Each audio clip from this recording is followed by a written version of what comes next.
This is a production of Hockey Night in Oswego. Only on WTOP.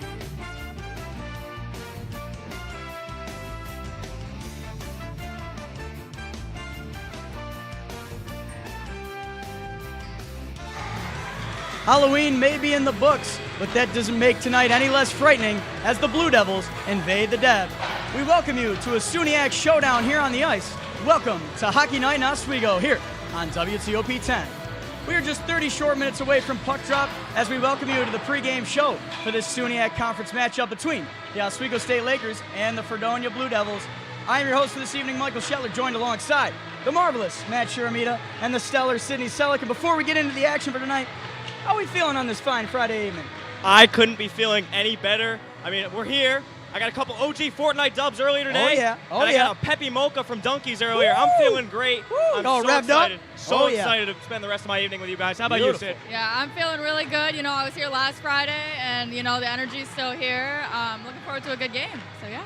Absolutely, and as much as I want to talk Fortnite with you, we got to talk turkey, because it is the first SUNY matchup of the year for the Oswego State Lakers as they take on Fredonia, and they are no strangers to winning SUNY conference matchups, taking home 12 conference victories last season, just 4 losses, and they took home the regular season division title for the first time since 2018. So now I take you to head coach Ed Gosick, who had this to say about the Oswego State Lakers, and not thinking too far ahead, but about the immediate future and winning one game at a time. Let's take a look. 2018, the Oswego State Lakers are SUNY regular season champions. Coming off a season where the Lakers won 12 conference games and captured their first SUNY regular season title in 5 years, head coach Ed Gosick is only thinking of the immediate future. It's game by game. I mean, to look long term at the end of the year, you know, we preach to them all the time. You know, we've got a diagram that we follow all year long. It's basically just, you know, a pyramid. And at the bottom of the pyramid are all the regular season games. And the coaches have instilled the same philosophy with the players. We had a really good year in the SUNY last year, but we have a new team this year and we have new opponents, so I think staying dialed every game and showing up and respecting our opponent is going to be huge this year, because we know on any given night anybody can win. But of course, the players always want to repeat their success. Yeah, obviously we want to be top of the league again. Following up on last year, I know we finished very strong at the top of the leaderboards. We'd like to do that again this year. But for now, keeping expectations realistic is the best way to go. We obviously know that at the end of the year we want to win a championship, but we're not going to win a championship at the beginning of November. For WTOP 10, Brian Burrows reporting. And that was our very own Brian Burrows with that excellent package. Thank you very much for that. So, Sydney, I ask you, head coach Ed Gosick made it pretty clear he's not thinking into the future, and he knows that he has a concrete plan, and it starts with winning these regular season games. Yes, so he mentioned about, like, taking it like a game-by-game basis. So rather than looking far ahead and, like, winning the championships, just kind of taking it, like, game-by-game, focusing on that one, giving it your all, and then getting through it, you know. So, yeah, on to the next. Absolutely. Ed Gosick, he's got his mind set on victory, but it comes in stages. But, Matt, I want to ask you, team captain Quinn Wormuth had a pretty interesting statement to say. He said that you cannot win the SUNY championship in November, but you certainly can lose it if you don't focus on game by game and taking it one step at a time, because if you don't get these SUNY victories, you're not going to make it to the top of the SUNY rankings and make it back to the championship that they all want to get back to very well. Right, I think it just proves that nothing is really guaranteed this early into the season. I mean, they came out red hot against Hobart, and next game they blew a big fat stinker against Elmira. They're going to want to clear the air over here, open a window maybe, and let that one go. They don't want to let it linger. It's just the nature of the game. They really want to move on, work on what they can do the next game, and take it that game-by-game basis. This team knows exactly what they're capable of. We all know what they're capable of. They can't get too high on their own ego. They have to hone down on what they're good at, and they can't take games like this for granted. Yeah, and Matt, you took the words right out of my mouth. I was going to mention, a lot of these players on the team made it to the SUNY championship last year. They know what it feels like. So what is it going to take for them to kind of tone it down and just be a deer in the headlight and have their mind on one game at a time? It's just going to focus on the moment. That's all they're going to have to do. I mean, you can't look too far ahead. I think they're in the right mindset. I know their motto this year is own our ship, and they're showing it so far. I hope they show it tonight. Absolutely, and before we get to the future, we got to take a blast from the past as we look at the 2022-23 SUNYAC standings, and it just so happens that the Oswego Lakers top the charts. Let's take a look. So yeah, Oswego, they finished 12-4 and 0 last year, a 69-37 goals for and goals against ratio. They lost in the chip 2 years in a row. Last year, Plattsburgh beat them 2-1. They're looking for revenge, obviously, this year. Fredonia barely sneaking into the SUNYAC playoffs last year, a lackluster 5-11-0 record, a 33-69 goals for, goals against ratio. Geneseo eased by them in the first round of the SUNYAC playoffs last year. Yeah, and then going off that, it was a big final week for Oswego, you know, and that like pushed them up to the top. So, yeah. Absolutely, and with a SUNYAC win today from the Lakers, obviously coming off an electric win against the reigning national champs in Hobart that blew the roof off the Deb. But this game is equally important, if not more important, because Hobart, as much as it was a big game, they are not in the SUNYAC. Fredonia Blue Devils are, so this game is extremely crucial for the Lakers. But getting into around the SUNYAC, we are not the only team playing tonight because there's 2 other games going on right about now. So let's take a look around the SUNYAC, shall we?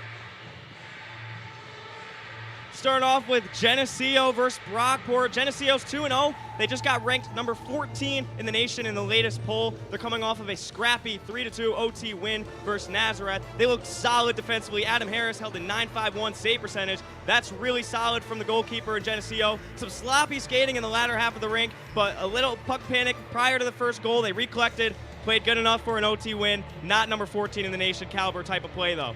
Yeah, and then we have Buffalo State and Cortland tonight as well. So Buff State's coming off a 1-1, and Cortland is 2-0. So Cortland's on that winning streak. They kind of slaughtered their out-of-conference matchups. And so for right now, for them, I'm going to say it's kind of anybody's game. And then we see Buffalo State tomorrow. So yeah, we'll have to check back in with those and see how it goes. Absolutely, and of course, we will keep all of you updated between periods on how those games go as the Oswego State Lakers are going to get a victory royale here tonight. But for now, we're going to throw it to break, but don't go anywhere because we will be right back here on WTOP 10.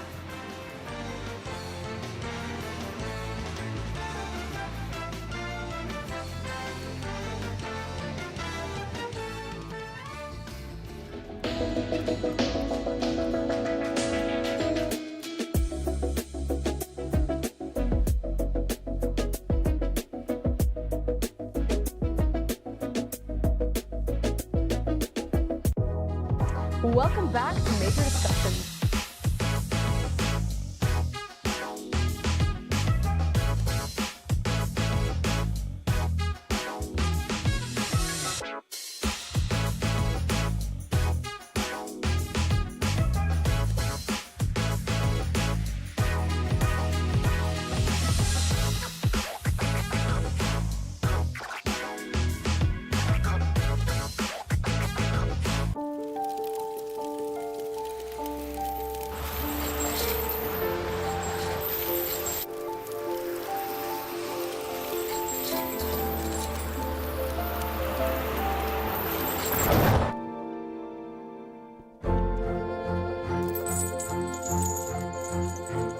Did you know dragging chains can spark a wildfire?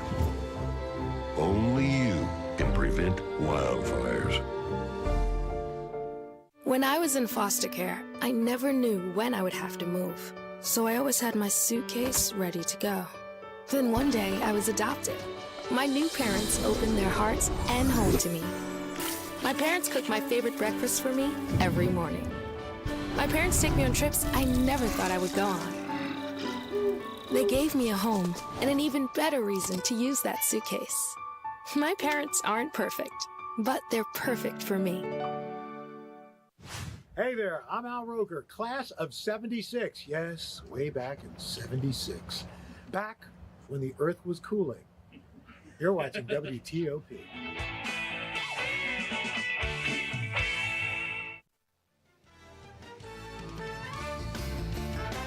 And we are back in the Deborah F. Stanley Ice Arena as we welcome you back to the pregame show between the Oswego State Lakers and the Fredonia Blue Devils. I am still Michael Shetler, and Mr. Matt Saramita and City Selleck decided not to leave me over the break. And before we get into everything going on about today, we have to go back into the past as we look back at the last time out for both teams. But beforehand, Head coach Ed Gosick had this to say about the encounters with Hobart and Elmira last weekend. Let's take a look. Like last Friday, we were physically, mentally prepared to battle each and every shift, and Saturday night we weren't. It's a fine line between being successful and not. So, Matt, obviously it was an electric win over Hobart last Friday night, not to steal from Katy Perry, but let's talk about last Friday night, shall we? I mean, just a sensational game in goal for Cal Shell. 24 saves, a .923 save percentage. But I got to talk about somebody else. And I wasn't sure if I was watching prime Wayne Gretzky or Tyra Flack that game. Oh, yeah. Oh, my goodness. He put the team on his back, quite literally, rips a puck into the back of the net to tie the game with 1:37 left to go. The sold-out Deb, electric going into OT. And who else to seal the deal but the Flackster himself? A game winner with 1:22 into overtime. An assist from Nolan Barrett and Shane Bowl. And Sweet Caroline was feeling sweeter than ever for the Laker fans. But you would think the Lakers would have all the momentum in the world, taking down the national champs. Just an ugly game against Elmira the next night. They looked like a week-old bowl of cream of mushroom soup that night. I mean, they fell 4-1 in the first period. Shane Bowl nets the lone goal for the Lakers. Cal Shell gets yanked from the net.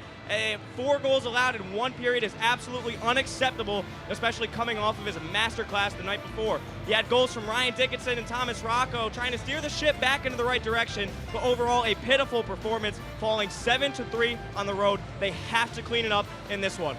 That week-old cream of mushroom soup, never something you want to be compared to, but the Flackster did have himself a day, young man. But I want to ask you real quick, what do the Lakers need to tweak before we get into Fredonia's last week out to improve on their performance from last weekend and bounce back tonight after that pitiful loss against Elmira? They just got to clean it up on the defensive side. I mean, 4 goals allowed from Cal Shell, like I said. They have to clean up on in their defensive zone.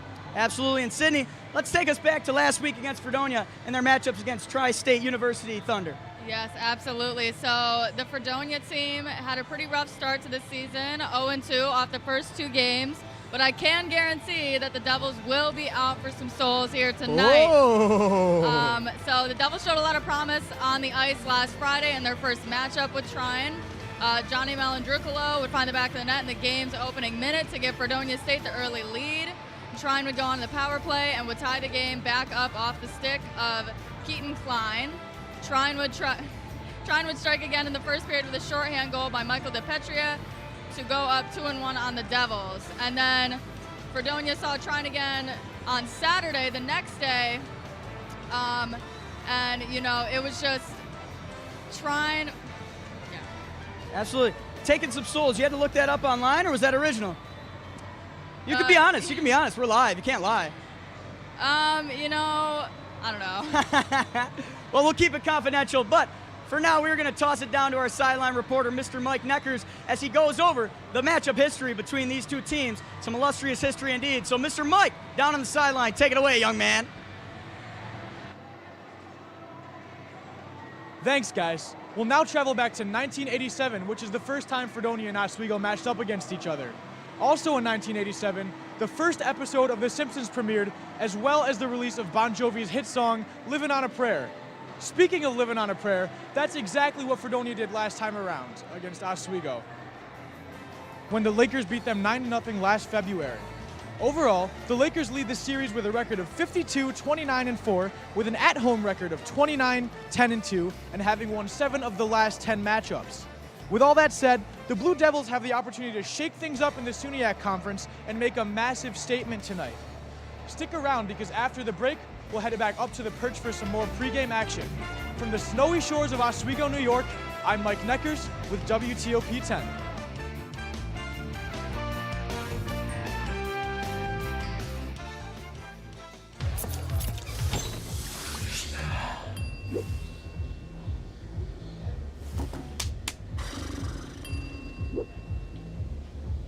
If you need to do something to feel okay to drive, you're not okay to drive. Don't drive buzzed.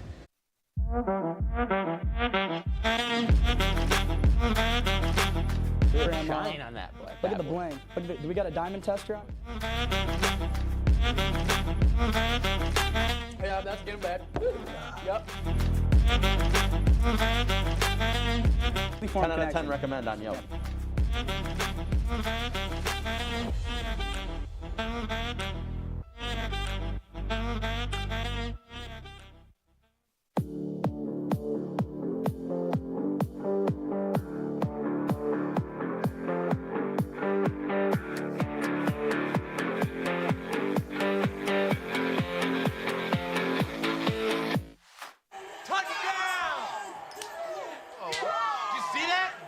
we scored? Yeah, we scored. We're going to the playoffs. I can't believe I missed that. Every time I'm buzzed, I spend too much time on my phone. What? I should take your phone away. No. I'll call for a ride. Wait, why does my face look like that? I'm playing with these new face filters. Okay, you know what? Yep, that's mine. I'm gonna need that back. No. Kevin!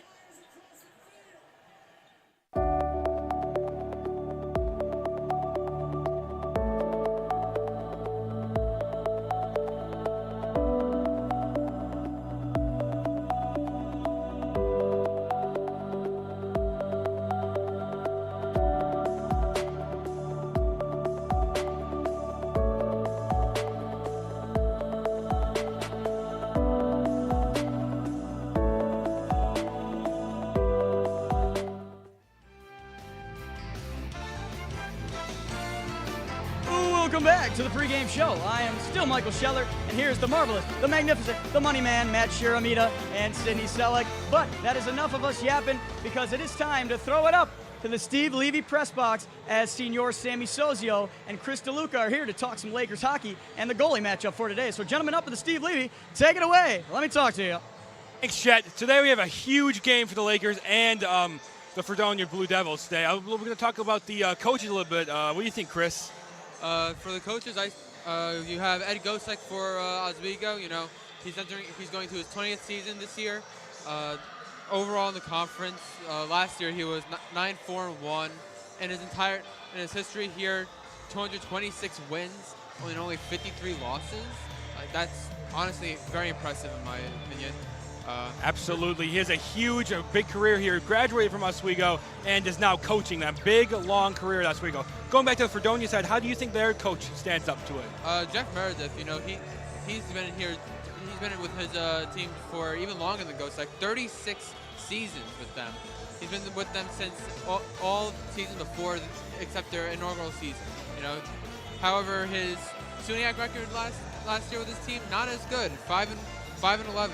And overall in his history, 209, 178, and 48. You know, 6 in the SUNYAC last year, but you know they're looking to make a comeback. Just got to get clicking. You know, get the chemistry going. Yeah. So here's what Coach Gosek had to say about the Fredonia defense. Athletic, big. They were good against us last year. You know, at certain times. So you just. You know, they're very good defensively. They pack all 5 guys in front of them. It's difficult to get second chance opportunities, so you have to be patient. But at the same time, you have to get pucks to the net and try to get, you know, positioning on their defensive coverage to try to get second chance opportunities. You heard what Coach Gosek said. They have to be patient, but they also have to be aggressive, Chris. Now tell me how the Fredonia goalies are going to have to show up to the Oswego offense. Well, you know, right now between the pipes, you got Dick. You know, last season he was 89.8% in save percentage, 3.94 goals against average. But this year, you know, he's looking to bounce back. I mean, he already has a .944 save percentage this year, only 2 goals against. He's going to be a difference maker in this game, Sam. Absolutely. Going back to the Oswego side, how does Oswego's defense Oswego's goalie need to stand up to Fredonia's forwards? Well, tonight we're actually going to see Milberg in that. This is going to be his first start of the season. You know, last season with Sacred Heart, he had an 86 save percentage. Didn't really get a lot of games in, but you know, this season he's looking to hopefully get some more games in, show what he's worth. I mean, between these two goaltenders, it's just a matter of showing up and showing what they got. 100% is a huge game for Milberg because, again, his first start. He needs to show that he can be a huge player for Oswego's defense, right? Absolutely. Back to the perch. Man, those boys at the press box, so inspirational. They bring a tear to my eye. Oh, man, what do you think, Matt? I don't know. I'm speechless right now. So I mean, I gotta spoken. go to the bathroom, wipe my eyes off, you know, clean up before the D block here. Inspirational. Took the words right out of my mouth. We're going to have to freshen up, but first, Sydney, what do you got for the goalie battle between the two? Yeah, so Milberg, we last saw him. He had a full period shutout, actually, against King's College in the exhibition. And so tonight, I think he may be looking to make a name for himself on the ice. As for Logan Dick for Fredonia, last season he was the Devils' main man with 696 saves, and he only allowed 79 goals in for an .898 save percentage. So, yeah, it's a pretty good matchup tonight.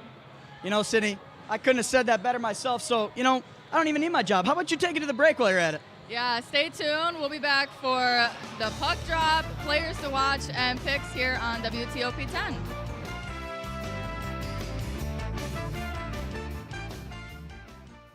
Hey there, I'm Al Roker, class of 76. Yes, way back in 76.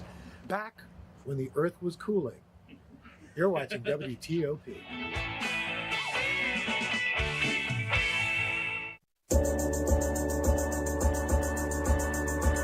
The Kind of Late Show with Chloe and Anna.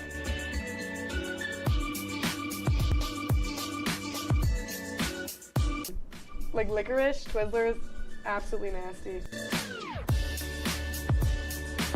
The thought of turkey is just nauseating. I think you're wrong, is what I think. You think I'm wrong a lot of times. I do think you're wrong a lot. When you look at the number of disasters in the U.S., chances are every area will deal with some kind of emergency in the next decade. And between school, sports, and social lives, chances are you won't be with your kids when it happens. Will they know what to do? Ready.gov/kids has the educational tools and information to make the conversation easy. When the time comes, chances are they'll feel prepared, not scared. So talk with your family today.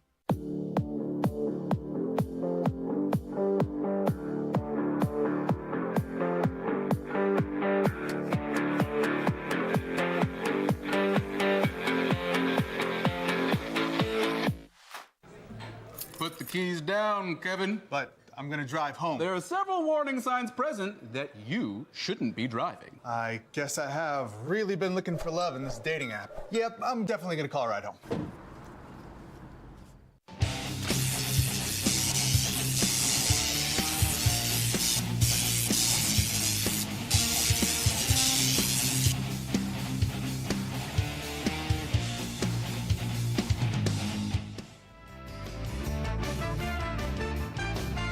It's suddenly dark in here as we welcome you back to the most breathtaking pregame show in all of WTOP 10 history.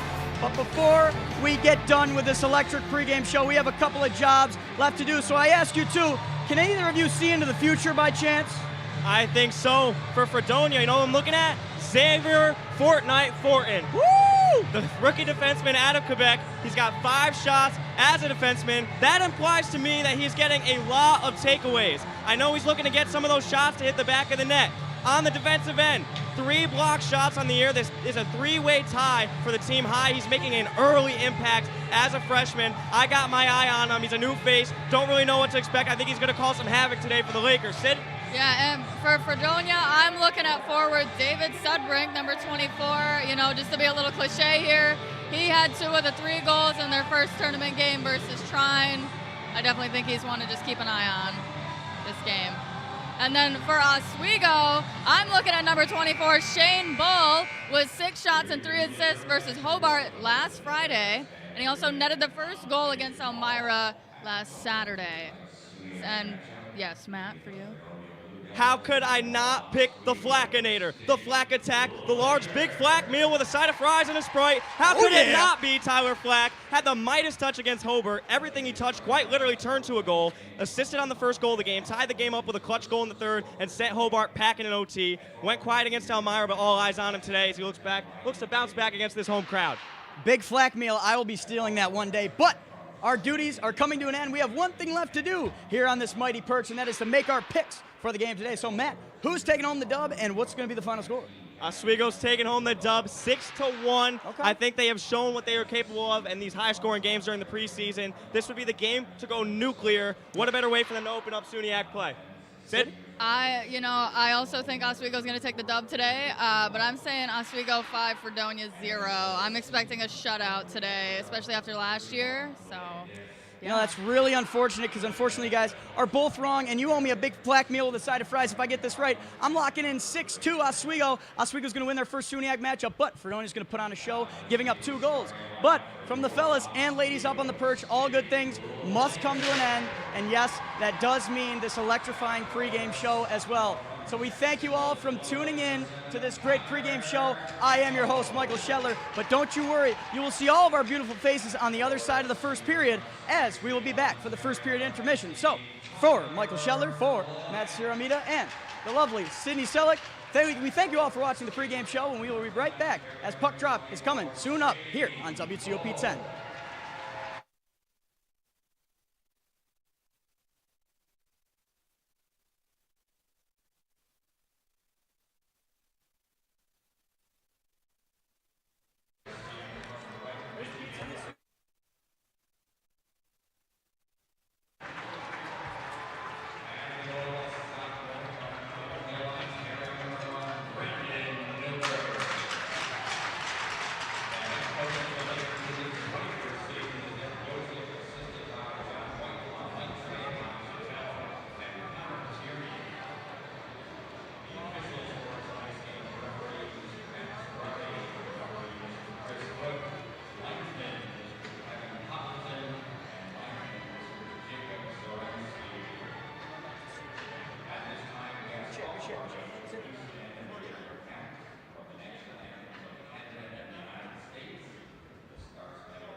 Welcome back, everybody. We have an electrifying game for you tonight.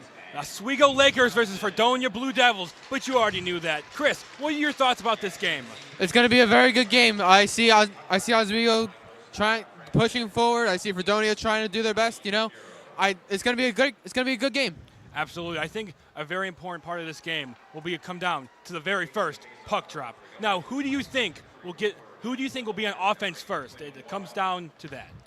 For Oswego, I think Flack, Bull, and Gatto will be starting the lineup for forwards. You also got Baker and Dickinson. And finally, Milberg is in net tonight. Some huge hitters for Oswego. You think maybe with Milberg, Cal Shell can block a couple shots, but Milberg, he's still trying to prove himself a little bit. Do you think that Oswego is giving him an opportunity to show himself against a team who may not be so good, a good team like Hobart College? This game, any team, there's still going to be some sort of offense from the other team. So, I wouldn't go as far to say that they're not, as good of a team, but, Milberg, this is his opportunity. This is his chance to show the coaches in Oswego what he's got for this team. Absolutely. As we get the game started, tensions are high. This game, like last year, 9-0. Maybe the Lakers want to make another statement victory like that and show them that, hey, SUNYAC is ours. We own SUNYAC, right? Maybe that's what they are trying to go for here as the players come out on the ice.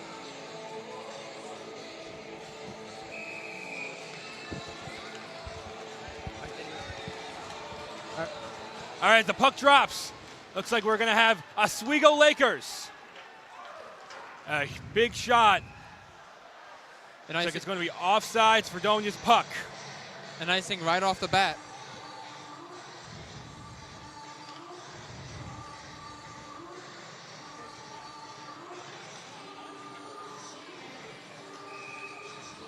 Now, we talk about their power plays. Oswego Lakers have what was their record for power plays? For Oswego, they haven't been doing too good on the power plays. They've gone 1-11 in for the last 2 games in power plays. They're getting the opportunity to capitalize, but nothing yet. Shane Bull with the huge puck. Looks like Fredonia Blue Devils are going down the ice with it.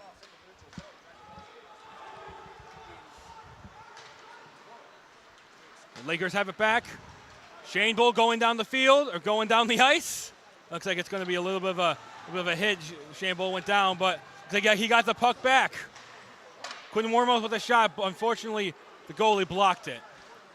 That one a little bit of physicality over there. That was trying to show Oswego. We're not a team to be trifled around with. Absolutely. Exactly. Logan Dick, a big goalie for them, Fredonia. But do you think you could keep up with the Oswego Lakers offense? Like Francis is going down the field, or going down the ice. Some more physicality. Very physical team the Lakers are. And when you put them against another physical team like the Fredonia Blue Devils, that's when you get a good game. Down the ice. Jackson Arcan with a little bit of a slip there. Looks like the Fredonia Blue Devils are going down the ice. Take a little bit of a shot down there. Looks like another icing on Fredonia. Absolutely, as they sub in some of their new players like Barrett, Smart, and McQuaid. How do you think that the Lakers will use these new fresh faces for this game? These new freshmen and stuff. They are going to be what built the backbone of this team, because as you know, a lot of the seniors last year have already gone on to other things. So absolutely, these freshmen, as Connor Smart gets the puck down the ice, looks like a little bit of some physicality. Looks like he's got double team there. Unfortunately, he got the puck back, but he throws it to number 32 on the Blue Devils. There's been a lot of back and forth in this period, going into up and down the ice. Absolutely, a big game for both teams. Again, first SUNYAC conference game, so huge opportunity for both teams to make a statement victory here. A victory here for either of these teams could be big. As you said, it's the first SUNYAC game. Looks like Logan Dick blocks the puck. Again, very, very physical teams here. Absolutely, they're just going at each other. They want to make a statement early on. You know, I can't be pushed around. I'm going to push you around. Absolutely, very dog eats dog world.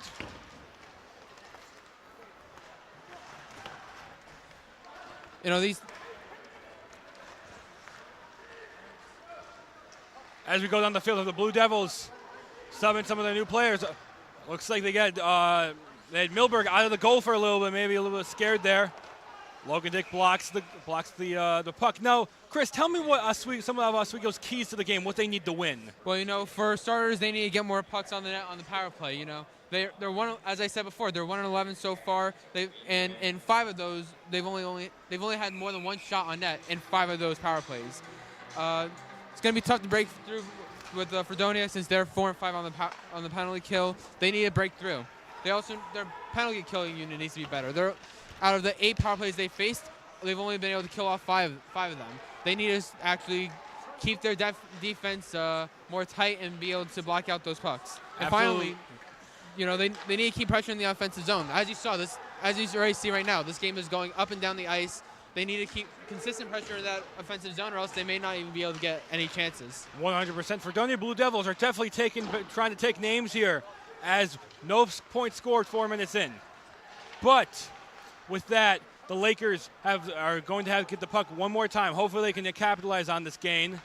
But again, Fredonia's coming here with off a 9-0 victory, which is a 9-0 loss, which is, you know, big loss for them. You know, a lot of people pretty disappointed, but you know, they're coming for the Lakers. You know, they want to show them that they aren't to be trifled with, like we said before. Absolutely. As we keep saying, they want to show right off the bat. We're not, just because, you know, we may not have a good start to the season right now. And that's a goal by Tristan Francis, everybody. Woo! What a goal for Oswego there. Lakers scored. Now, after that score, what do Fredonia Blue Devils need for their keys to win the game? Well, for starters, they need to strengthen their defense. I mean, just then, there's only 4 shots on goal already, and there's already a goal for Oswego. And in the past 2 games, they have 76 shots against. They need to tighten up their defense to make sure that you go to the replay of the goal right now. As the puck drops, the Fredonia Blue Devils have it. A little bit of a, you know, very, very aggressive team. Both teams here. Daniel Kolabufa, you know, with a big steal there. Cowabunga Kawabufa, as I like to call him. But yeah, Jackson Arcan down the ice. Oh, and that hit the crossbar. Absolutely, it looks like it was going to go in, but it hit the top bar. You said, or crossbar. Crossbar hit the crossbar, which unfortunately means no goal for them. But they're getting closer. They're getting more consistent. You know. Absolutely. As I said before, for Oswego, getting those pucks on net. So far it's already converted a opportunity for them as they lead 1-0. Connor Smart with the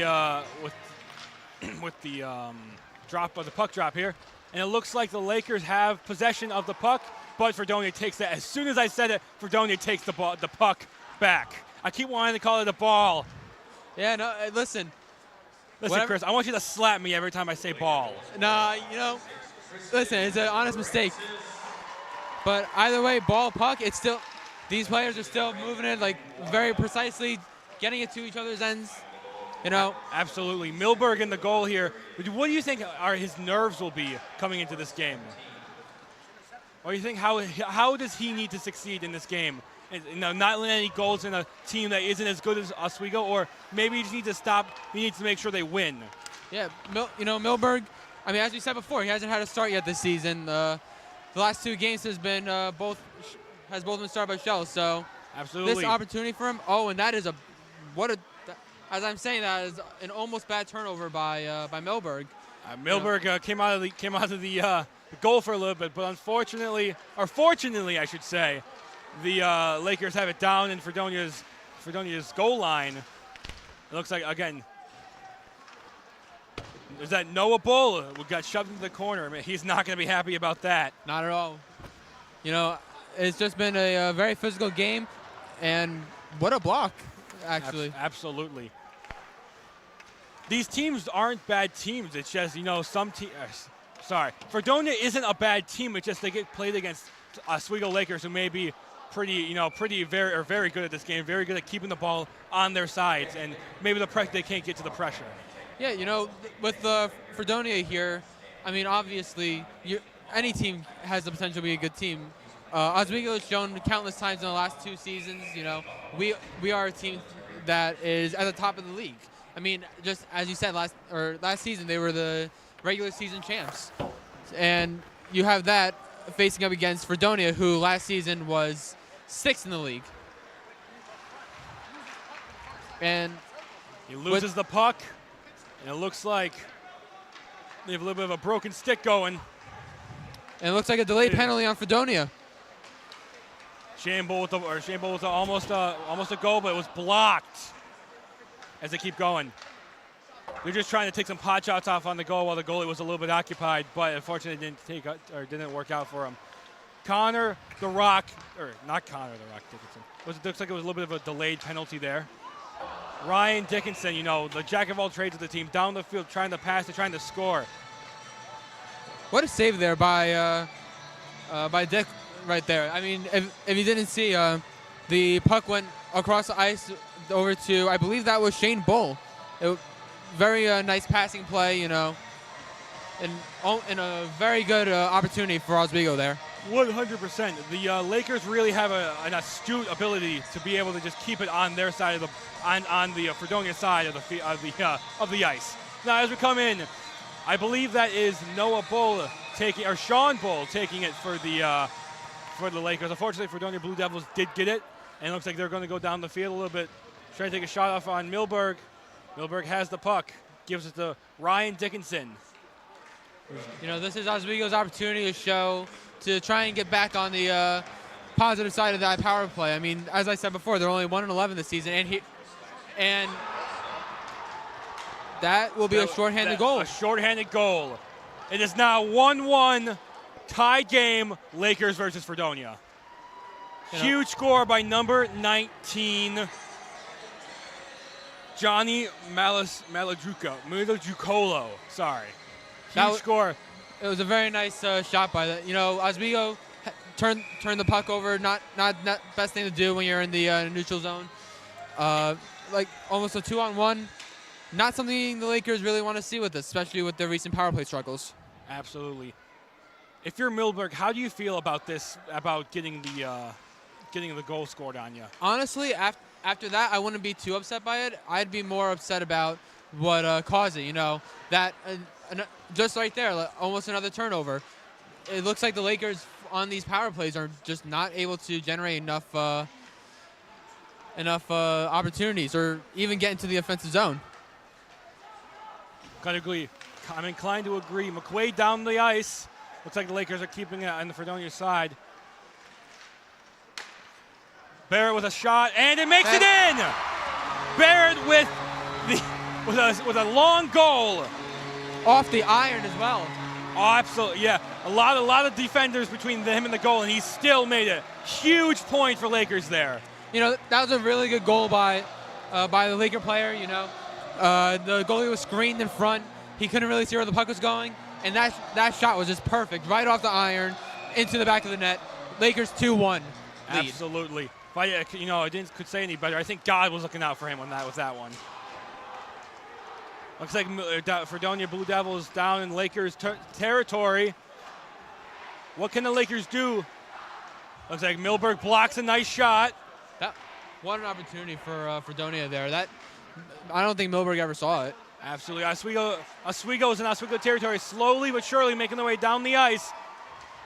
It's 3 versus 2 down the ice, and it looks like almost another goal. Looks like it was blocked by number 34. Yeah. Brock Krulicki going down the ice here. Fredonia so far this period just has not been able to generate a lot of offense, but in those moments where they have, it's, a lot of pressure on Oswego. Absolutely. A.J. Ryan with a huge carry there. Looks like he was the only one down the ice, so maybe we can see more of that.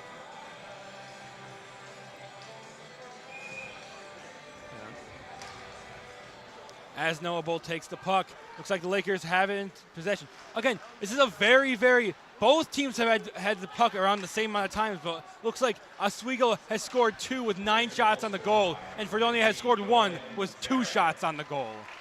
Yeah, absolutely. Oswego's just keeping the pressure on Fredonia, staying in their zone, keep getting pucks on net.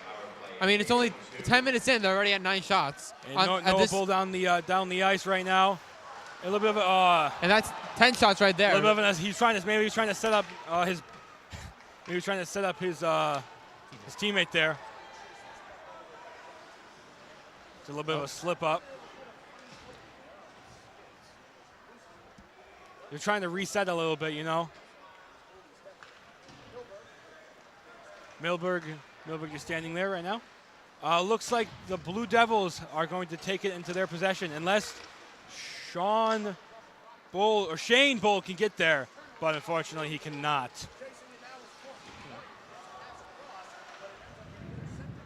Drake Semrad with the pass there. Oh, Oswego Lakers have it. Oh, huge block. That was a great opportunity for Oswego, Sammy. That Laker player, trying to skate into the zone. If he could get past those Fredonia players, I honestly think that could have been a very good opportunity for them. Absolutely. It looks like it was bounced off of the defender's stick. I've never seen anything like that in my life before. Looks like it shot up and went out straight out the other side. So that was a little bit of a cool thing, but unfortunately no goal for them. And the defender played a really good move there, putting the stick in front of the puck to make sure it doesn't get to Dick. A little bit of a pump-up music there. Good song, Good, great song. I love that song. Listen to it on every car ride, Every car ride, another almost a huge point, but unfortunately, Gatto could not get the puck in there. This top line with Flack, Bull, and Gatto has been very noticeable in this game so far. 100%. Lakers have it going down the ice. And oh my gosh, he is a one-man army, Tyler Flack. And Shane Bull looks to trip. Absolutely. Again, this team have a lot of one-man apocalypses, but if they can somehow figure out a way to form a team here, maybe they could get some more goals maybe get some more shots on goal and some more points. Absolutely. It is just the beginning of the season. This is as we said before, the first SUNYAC game. Obviously, chemistry isn't going to just happen in an overnight. But, it's the chemistry between a team, it takes time to build, Absolutely. As the Lakers and the Fredonia fight for possession here in Fredonia's territory, it looks like the Lakers have possession, and a huge shot up there. Goes right over the netting. Right over the net. Free puck for another fan over there. All right, we're going to throw it down to our sideline reporter, Mike Neckers. All right, we're here on the sideline. The Lakers lead 2-1 with a goal from Tristan Francis and one from Nolan Barrett. Fredonia answered after that first goal, but not a lot of luck thus far. Oswego has 11 shots compared to Fredonia's 2, so it's been a very one-sided game thus far. We'll have more for you guys later. Back to the desk. Thank you, Mike. As we're shown now, Fredonia is in Oswego's territory, looking to score another goal here. And they just missed it. Just on the right side of it. Good opportunity for that Fredonia player, Malandrucolo. Absolutely. Jackson Arcan, a little bit of a trip up there. Oh, a big tumble from both teams. Looks like they're still trying to get possession of the puck, but these teams will not quit. They are just standing in the corner, just a little bit of a fight going on. But it looks like Warmouth is not too happy with that collision over there. 100%. Looks like the ball was just stuck. They had to get some referee help in there. But here comes in Semrad, Barrett, Smart, McQuaid, and Krulicki for the offensive defense. Yeah. This Oswego team is already doing very well in this period. With the 11 shots on goal compared to Fredonia's 3 shots, it is defense is doing their job. Absolutely. Looks like Matt McQuaid down the ice. A little bit of a contact there with Brock Krulicki, but looks like they're trying to get another point. Connor Smart skating down the ice. A little bit of a bounce back, a little bit of a nice play for them. Oswego steal the puck. What a steal by McQuaid. Barrett has the ball. All right, the puck. Chris, I need you to slap me every time I say puck. Fredonia Blue Devils skate down the ice. Milberg blocks it. Huge block from Milberg. What a save from Milberg there, you know. Oh my God, Milberg's the greatest. Now, 2-on-1, he made that save easily. if you're Cal Shell, how do you feel about having? If you're Cal Shell, how do you feel about having another goalie, having another goalie that's able to do the job that you can do? I feel as a Shell, I would feel very confident. I mean, obviously you can't play.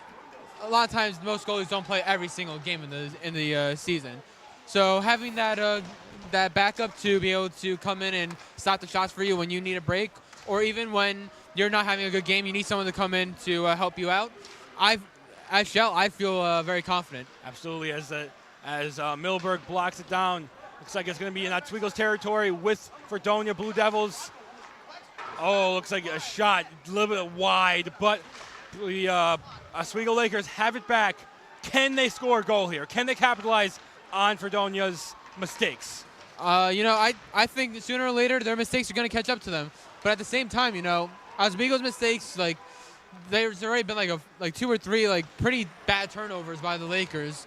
Which, I mean, thankfully for them, they have Milberg to bail them out, and they're a very strong defense. But one of these times, it's gonna bite them in the rear.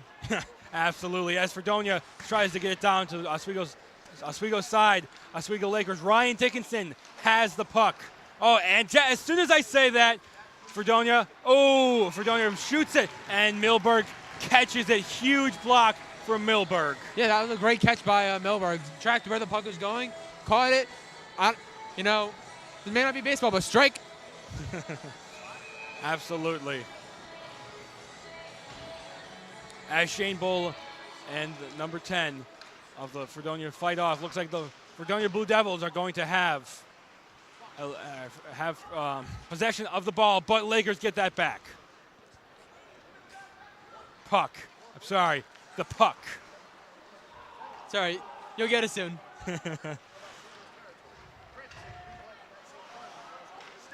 Looks like Milberg with another save of the puck.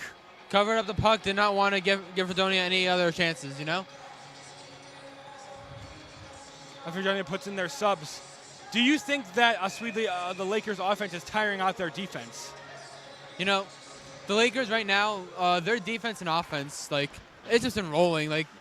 I don't see them getting tired anytime soon. They're just on the puck, keeping pressure. As Fredonia Blue Devils down, saved by Milberg. That was caught in the shoulder. Milberg caught in the shoulder, bounced off his shoulder, and Milberg caught it with that. Great control of the puck by Milberg there. Yeah, great keep. I couldn't even see it. He kept the puck very controlled there. You can see it all constantly. That's a good sign of a sign of a good goalie if they can keep track of the puck. Absolutely. Looks like Fredonia can capitalize in being in Oswego's territory, but the Lakers have the puck. Fredonia. As they skate down the ice, it looks like it's going to be back into Fredonia's possession. Yeah. Fredonia these last few minutes have been putting a lot more pressure on Oswego than they did in the first 10 minutes.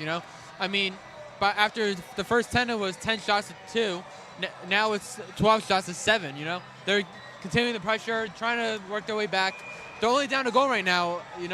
So I think they can, if they keep pushing with the mistakes that Oswego makes or could be making.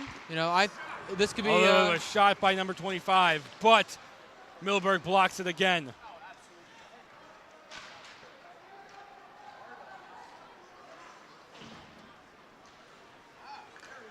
Jonathan Bala with a little bit of a assist there. Assist to number 24, Shane Bull, but it looks like it's going to be in Fredonia's possession on Fredonia's side. Jackson Arcan and Connor Sleeth are coming out back onto the ice. Bailey skating down the ice, and Milberg blocks it again. This line for Fredonia, just like the line for Oswego, has been very noticeable these last few minutes. 100%. As Arcan skates down the ice, trying to race him to the puck It looks like the Lakers will have possession in Fredonia's territory. A little bit of a hit by Kalabufa there, but Fredonia Blue Devils have it back. I must be a curse. As soon as I said that, Lakers have it back in their possession. Looks like Ryan Dickinson's they're skating down the ice. You know, they say commentator's curse. Yeah. Might as well just stop talking, but I won't for the viewers at home. Looks like there's going to be another delay penalty on Fredonia. Delay penalty. Do we think that they can do a little bit of a power play here? Oswego can capitalize. You know, they capitalized on their power play before. They're now 2-12 for the season.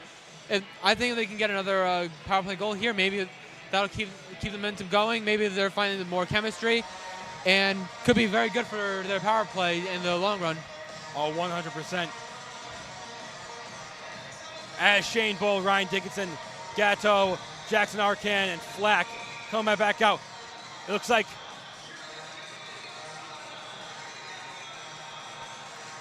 the Lakers will have possession. Not quite sure what happened there. I think it might be another penalty. Another penalty? On maybe Shane Bull. Shane Bull looks like he got a penalty. To be honest, I'm not quite sure what the penalty was for. Maybe it was interference of some sorts. Interference or face match. I think it was he had a little bit of a squabble with the ref, so maybe it was. But, you know, both players are now in the penalty box, so there's no longer a power play. It's going to be a 4-on-4 for the next minute 58, and then a Fredonia power play for a whole good amount of time of 2 seconds. Tyler Flack takes the puck. It looks like the Oswego Lakers will have it as skating down the ice. Both teams looking a little thin. And it looks like he's going to skate right past the goal. Tristan Baker with the puck, looking to shoot. Looks like it's blocked by defenders. Oh. Tristan Baker looking to get another get the puck back. What a save by Dick there, you know. Absolutely. That rebound opportunity for the Lakers, that could have been very deadly against Fredonia. Maybe give the Lakers a 2-goal lead. But Dick, you know, just shut them out, staying like a brick wall. Like you were saying, both shots, you know, Oswego Lakers have only gone up 4 shots, as the Lakers have gone, or the Fredonia has gone on 7 shots. So maybe the Fredonia is trying to take it back to the Lakers a little bit. Looks like Connor Sleeth with the puck drop. Ryan Dickinson with the pass, but Fredonia Blue Devils have it. Dickinson going down the ice. It is stolen, but he slips, which means Lakers have it back in their have it back in their possession. Connor Sleeth's fighting to keep that ball going. Tristan Baker with the carry. It's like Daniel Kawabunga skating down the ice, looking to go for Tristan Francis, who is going to try this. And it's a goal! Goal by number 4, Tristan Baker. What a goal by Baker there. Oh my gosh. Assisted by number, I believe, 10, Daniel Kawabufa. You know, that was a great tip by Baker there. The puck was put right on his blade. All he had to do was tap it in, and it did. It just trickled in right behind Dick. Logan Dick is very upset right now. You can see he's a little bit frustrated, but it's only 1 goal. It is 3-1 still as they drop the puck. Fredonia is getting a little bit more aggressive, skating down the ice as soon as the puck dropped. Malandruco does not look happy about that goal. He's getting as aggressive as possible, trying to get something back here.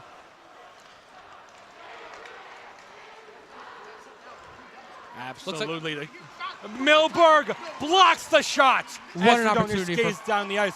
Milberg is showing himself time and time again to be an asset to the Lakers. You know, he may not be show, but you know what? For what it's worth, he is an amazing goaltender. He's already shown so far this period alone that he can stop the goals when needed to. Absolutely. As Fredonia has it down the ice, it looks like the Lakers will have it back in possession, looking to score here.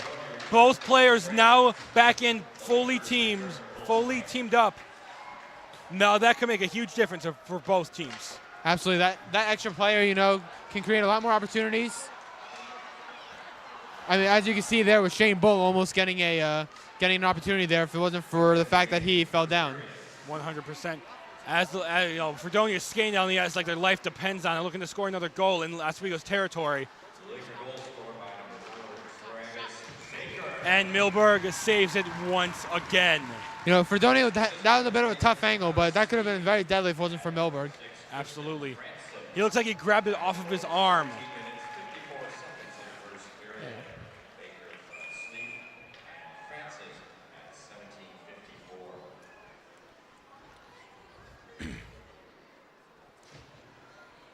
So Connor Sleeth taking it for the Lakers. And the Lakers have it skating down to Fredonia's territory, looking to score another goal here. And Logan Dick saves it with an excellent catch. Just like Milberg did before. Strike right into the glove. Absolutely. As Fredonia subs out their teammates for some more fresh faces, maybe that is the change they needed in order to score a couple goals.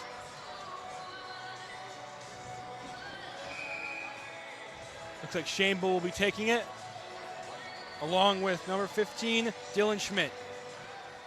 And the Fredonia Blue Devils have taken it. Oh, Lakers have it. Excuse me, I saw all blue and one green.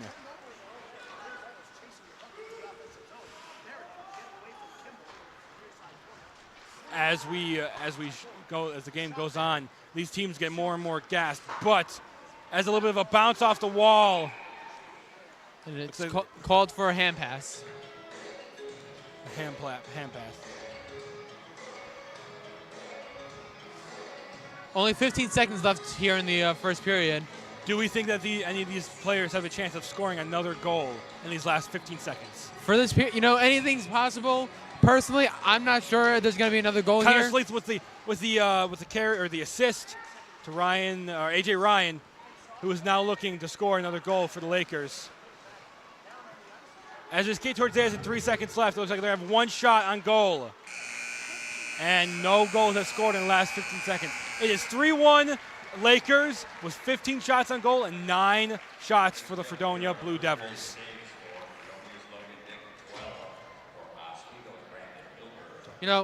Fredonia in this period, they were like at some points they weren't that aggressive, but for a good chunk of that second half of the period, they were putting the pressure on Oswego there. I mean, between the last 10 minutes, they went from having only 2 shots to about 9.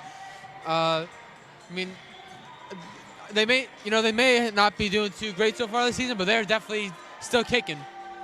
Taking names? Absolutely. Now, if you're in the locker room, how do you feel? How did the Lakers feel about this? Well, this first period was a great period for them. 15 shots on goal with 3 of them making it in. If I'm the Lakers, I'm happy. There was a good period, showed some good offense. Maybe talk about the turnovers a little bit, because especially during that beginning part of the period, which led to that first goal. But after that period, I'd say it was a good period. All right, we're going to throw it down to Mike, who has a player interview with Francis. Down to you, Mike. Last year. So feels good to be able to get my team up on the board early and get a goal for myself there. Absolutely. And what's your biggest takeaway so far from this first period? This first period, I think we're faster than them. We just got to keep on working them down low, get pucks deep. We can really expose our D back there. So make sure we're outworking them and outskating them. That's going to be our key to this game. All right, and as far as momentum, you've got a little right now. How do you plan to keep that momentum going as we move into these next 2 periods? Like I said, I think we need to keep on outskating them. I think we're a harder working team than them. I think we're better trained than them, got better stamina. So if we're able to get pucks deep there and outwork them, I think we'll be A-okay. Thank you, Tristan. Thank you, guys. That's all. This is Mike Neckers for W. All right, we got a little bit of a thing going on here. We're going to throw it to break. When we come back, we'll see ya. Oh.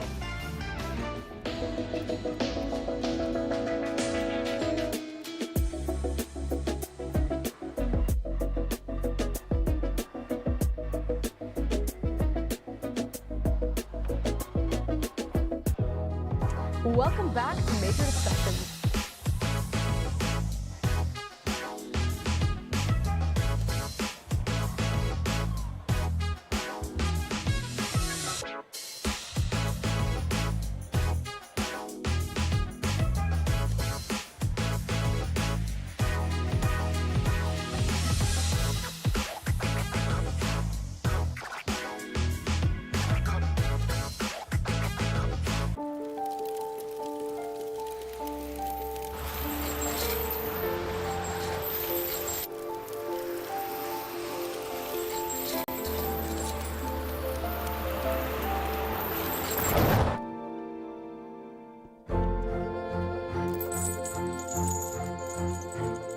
Did you know dragging chains can spark a wildfire? Only you can prevent wildfires. When I was in foster care, I never knew when I would have to move. So I always had my suitcase ready to go. Then one day, I was adopted. My new parents opened their hearts and home to me. My parents cook my favorite breakfast for me every morning. My parents take me on trips I never thought I would go on. They gave me a home and an even better reason to use that suitcase. My parents aren't perfect, but they're perfect for me. Hey there, I'm Al Roker, class of 76. Yes, way back in 76. Back when the earth was cooling. You're watching WTOP.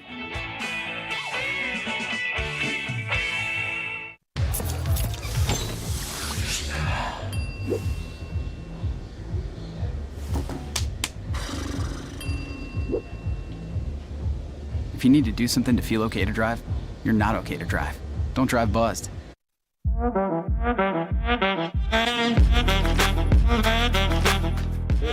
on that black. Look at the bling. Look at do we got a diamond tester on? Yeah, that's getting bad. Yep. 10 out of 10 recommend on Yelp.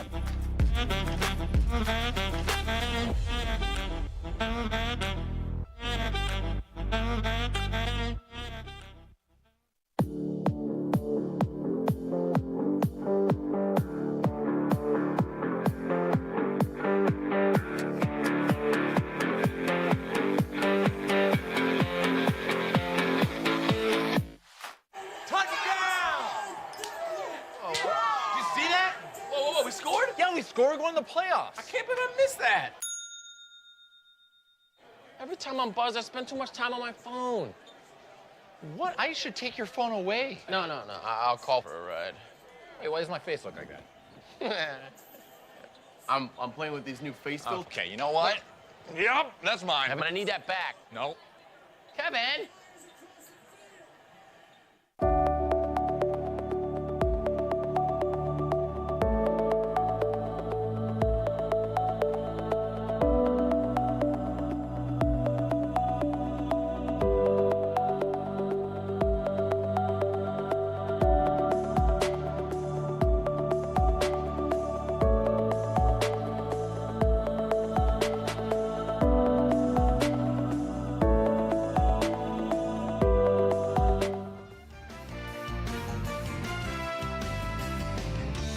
Just as promised, we are back here on the first period intermission. I am your host for this evening, Michael Shetler, joined alongside the marvelous Matt Chiramita and the stellar Sydney Selleck.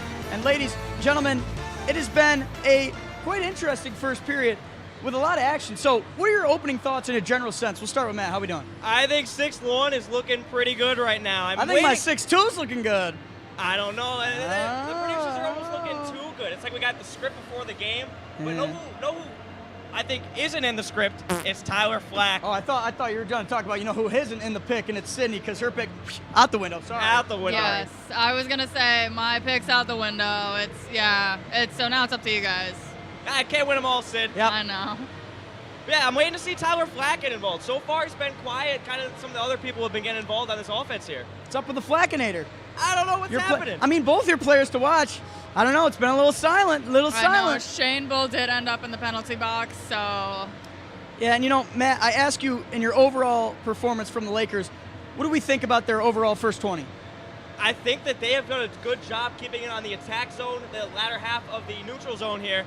They have done a really good job making use of their shot opportunities. 15 shots, 3 goals in that first period. They've been doing a really good job on that end of the ice. And a solid job defensively. I've really liked how Milberg has been doing in goal. I kind of exceeded my expectations. We'll talk about that in a little bit. How about you, Sid? I mean, going off that, Fredonia's really putting the pressure on Milberg. Then just in that first quarter, and then for Oswego, like the other games we've seen so far too, they're not taking advantage of those power plays. The one goal Fredonia had was on an Oswego power play. So, yeah, going forward, I think Oswego, they're probably in the locker room right now talking about that. So, yeah. Yeah, it's been a physical matchup with 3 goals on the board. So let's take a look at the goals for both teams. So, Matt, what do you think about the first Lakers goal? Tristan Francis breaking it open. I mean, he's coming back off that injury, and that's got to feel really good for Francis, getting that first goal. Then, you go over to Fredonia. Johnny Malandruklo ties it 1-1 for Fredonia. Tongue twister right there. Yeah, really. Comes off the Oswego power play, takes advantage of their weakness in numbers, but Oswego punches right back. Nolan Barrett makes it 2-1 for the Lakers. On the power play, they finally take advantage of the advantage in numbers, and then Travis Baker making it 3-1 towards the end of the period there. Yeah, without a doubt. And Sydney, one thing I want to mention is the only goal that Milberg led up was off of Oswego's own power play. What do you have to say about that? I mean, honestly, it's something that the Lakers need to work on, I think, personally, I just think they were caught off guard a little bit, coming off that. They might have been switching players off the ice. I'm not entirely sure, but, yeah. Yeah, and Matt, we talk about the physicality of this battle. Both teams have been physical almost to their own detriment. Both teams have seen their players in the box. So what do they have to do to tone it down but also stay physical enough to take the edge and get momentum going into the second period? I mean, they just got to stick to their own game. We know that both of these teams are physical. I think Oswego has been doing a better job controlling that. But like you said, Fredonia, a lot of penalties, a lot of time spent in the box. It looks like they're almost trying to send a message to the Lakers that they are not coming here to play, and it's really bitten them in the ankles here in the first period. 2 times in the penalty box. I mean, that's not acceptable. The Lakers, you had Shane Bowl in the penalty box at one point, but they're on attack. They've been in the Lakers attack zone a lot. They've been a good job keeping it out of the neutral zone. So I think they've been better than Fredonia in toning it down. But I think at the same time, both teams could respectively do better toning it down. But they do need to still play their aggressive game. Absolutely. And there comes a time where physicality is important, but there's a time where physicality turns into sloppiness, and that's what both teams want to avoid. But for now, we're going to take a look around the SUNYAC and see where the other teams have to fare for tonight. Let's take a look. So we have Geneseo and Brockport tied at 1. Brockport's coming off that egregious loss to Chatham, 4-9. They had a lackluster defense in that game. They're holding their own right now for sure against a top-ranked team in Geneseo. And on the other side, Buffalo State and Portland also tied at 1, both in their first intermission, just like here in Oswego. And it's been an exciting first day of SUNYAC contention here for these 6 teams, actually. Absolutely. I mean, low-scoring games for all the teams. All 3 games are up in the air, so we will assure you that at the end of the second period, we will give you another update. But a team of our very own, the women's Lakers, are playing right now as well. So let's take a look at what the Lakers are doing for the women's side. Yes, absolutely. So the Lady Lakers are playing the Plattsburgh Cardinals right now, and it's also 1-1. But I would say, as for the women's team with shots, Oswego's had more, and, I think Oswego, the women have kind of they have 2 penalties, and the Cardinals only have 1. So maybe it's getting a little physical over there, too. Not really sure, but any thoughts for you guys, the women's game?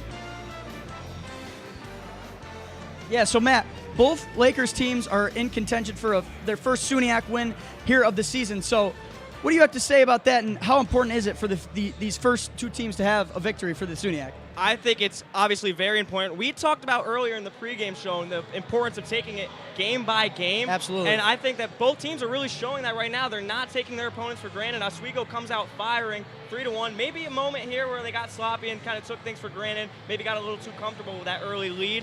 And over in Plattsburgh with the Lady Lakers, I mean, they're also doing a great job holding their own. Plattsburgh's been doing great in goal, but the later Lakers holding their own there 1-1, and I think that both teams have a great chance of making SUNYAC runs this year. They're both showing it today. And I'll tell you one thing, Fredonia is out for revenge after getting spanked 9-0 last season. They're coming into the Deb for revenge. Not only the players, but the coaches and staff have one thing on their mind, and it's taking it back to the Lakers. But time will tell, and we'll be back at the end of the second period. But for now, Matt Shiramita, Sydney Selleck, and yours truly, Michael Schadler, will catch you on the other side of the break here on WCOP 10. Don't go anywhere.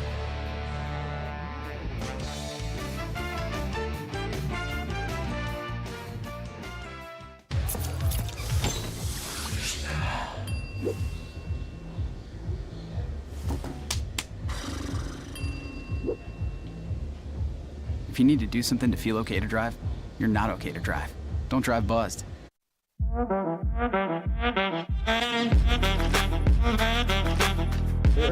on that black. Look at the bling. Look at do we got a diamond tester on? Yeah, that's getting bad. Yep. 10 out of 10 recommend on Yelp.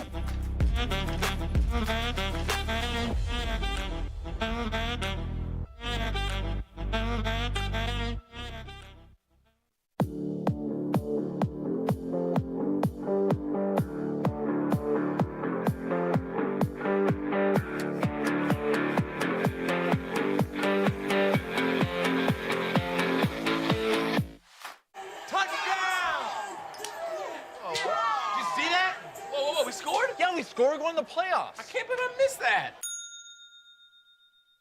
Every time I'm buzzed, I spend too much time on my phone. What? I should take your phone away. No, I'll call for a ride. Wait, why does my face look like that? I'm playing with these new face filters. Okay, you know what? Yep, that's mine. Kevin, I need that back. No. Kevin!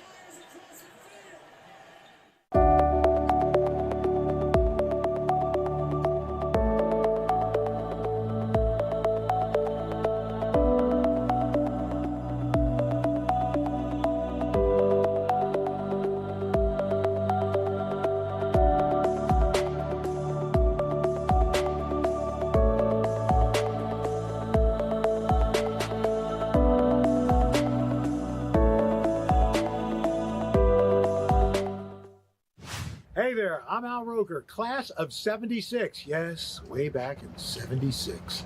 Back when the earth was cooling. You're watching WTOP.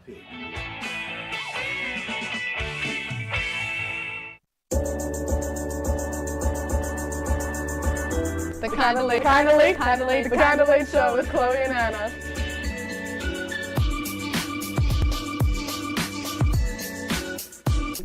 Like licorice, Twizzlers, absolutely nasty. The thought of turkey is just nauseating. I think you're wrong, is what I think. You think I'm wrong a lot of times. I do think you're wrong a lot. When you look at the number of disasters in the U.S., chances are every area will deal with some kind of emergency in the next decade.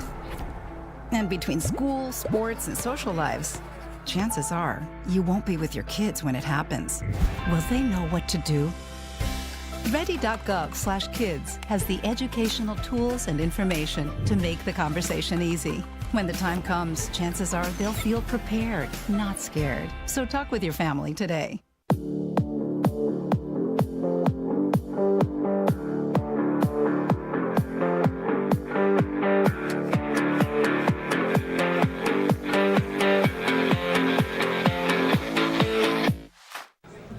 Put the keys down, Kevin. But I'm gonna drive home. There are several warning signs present that you shouldn't be driving. I guess I have really been looking for love in this dating app. Yep, I'm definitely gonna call a ride home.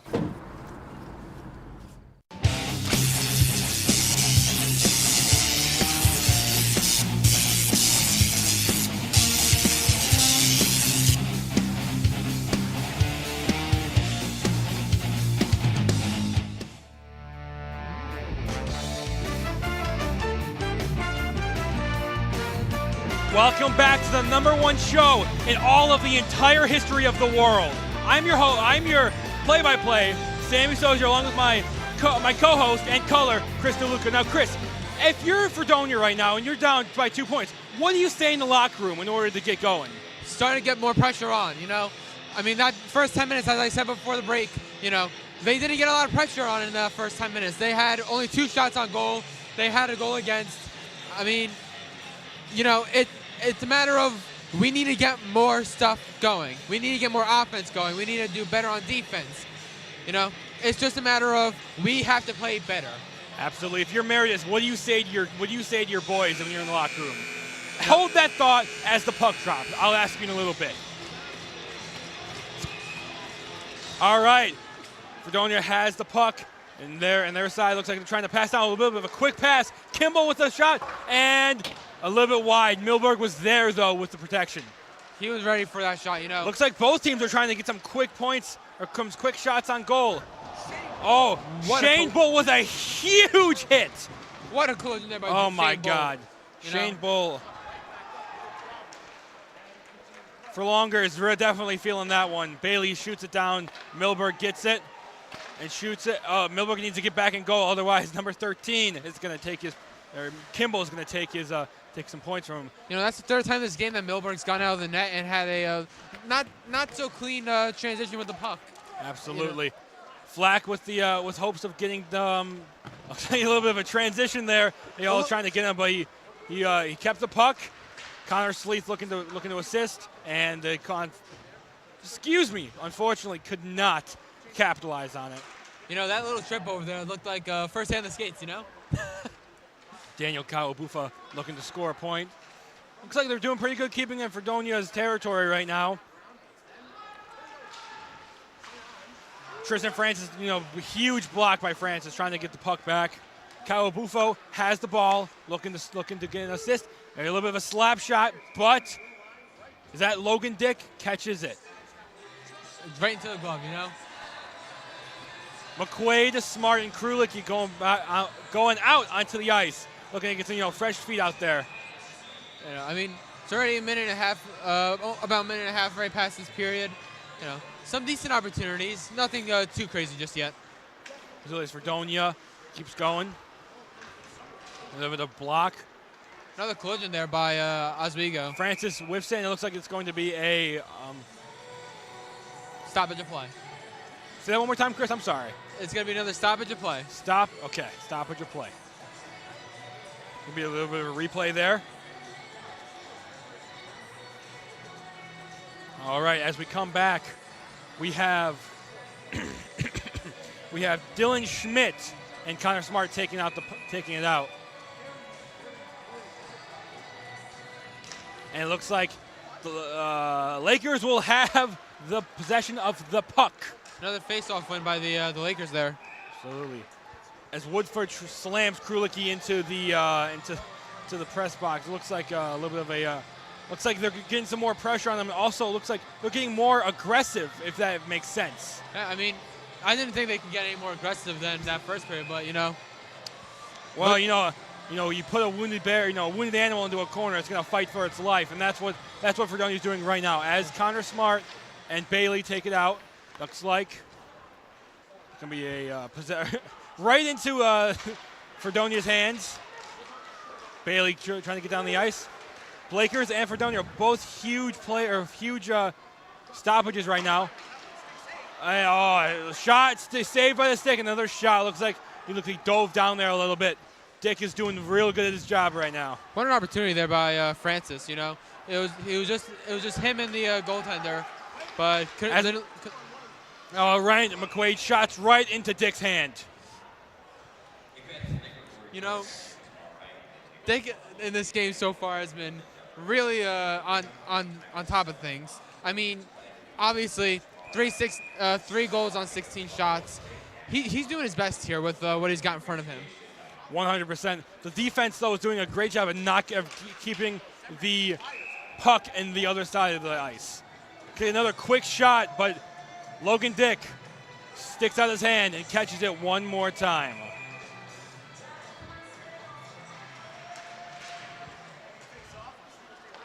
Oswego State wins the face-off, and now they are trying to get another point. Seared fires it, and unfortunately, it is caught by Dick once again. Dick is really the only person that is keeping this team in this game right now. There's been a lot of good opportunities for Oswego to get it in the back of the net, to get it in deep, but Dick has just stood tall. Absolutely. Looks like Fredonia has it, and they will be skating down the ice to hopefully look for a goal, goal. And Semrad stops it. Looks like down the ice, Barrett takes a big hit, but gets it back down in Fredonia's territory. Was Bull looking to get it out of there. Looks like they're looking to score one more time, and a shot, but he catches it. And he whips on the shot on the shot right there too.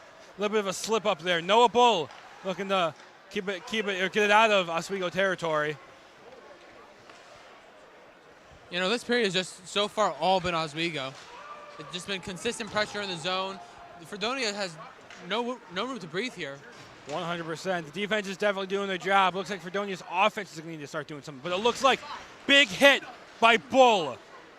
Bull's had and he shoots, but he misses. Bull's had a few good physicality moments here in this game actually. Dickinson tries to kick the puck, but misses it, and it is now going to be the Lakers side of the ice with Fredonia skating down there. Yeah. Lakers have it back. You know, this game is very physical. There's been a lot of huge hits that have knocked multiple players out.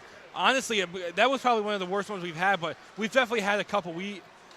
Bull has been in the center of most of them. Milberg keeps his composure and blocks the shot. But the Bull brothers have been on the front, receiving end and giving out the hits and stuff. What do you think about that? Yeah, you know, the Bull brothers, or the two Bulls, they're living up to their last name. You know, they're Bull. They keep being physical. You know, they're giving the checks where they need to, making some huge plays, trying to wear down the opponent. 100%.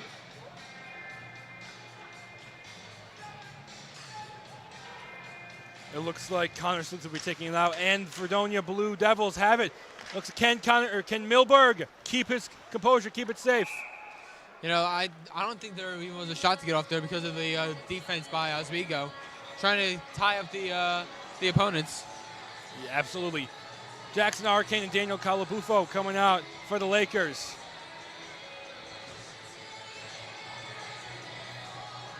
Do you think we could see more of Cal Shell tonight after, maybe in the third period? A little bit of Shell in the third period. I wouldn't put it out of the question, but you know, Milberg has had such a hold on this game. I think that I don't think I see him leaving that net anytime soon. 100%. In this game.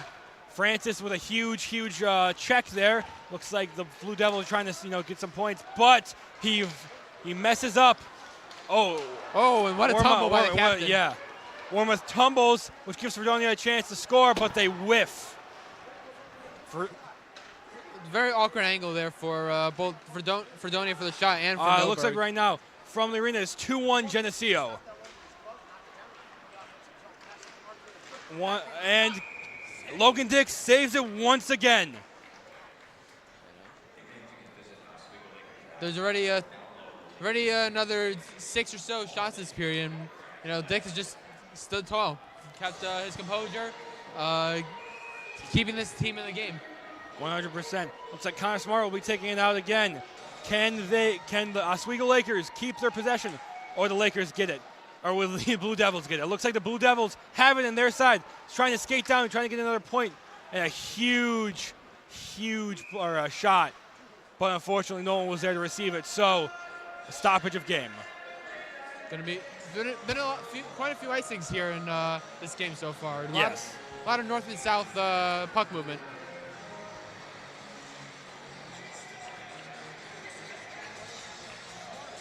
Looking like and it looks like Milberg might be having some problems going on here.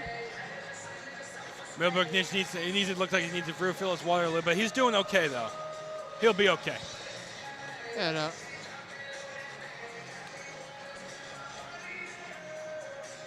Blue Devils looking around, asking what's happening. They want to get on with the game. They want to make sure they can get another point. What do you think Gosek is saying to Milberg right now? Honestly, it could be one of two things. Either hurry up and fill up your water bottle, or it's talking about his play, maybe trying to saying good job out there, keep going, going strong, you know? Yes, I agree. But I do think it's just a water bottle part. Smart is ready. Smart is ready to take the puck out. Probably score another quick goal on Fredonia. It looks like Fredonia Blue Devils will pass, but it is intercepted by the Lakers. Smart had a smart face-off.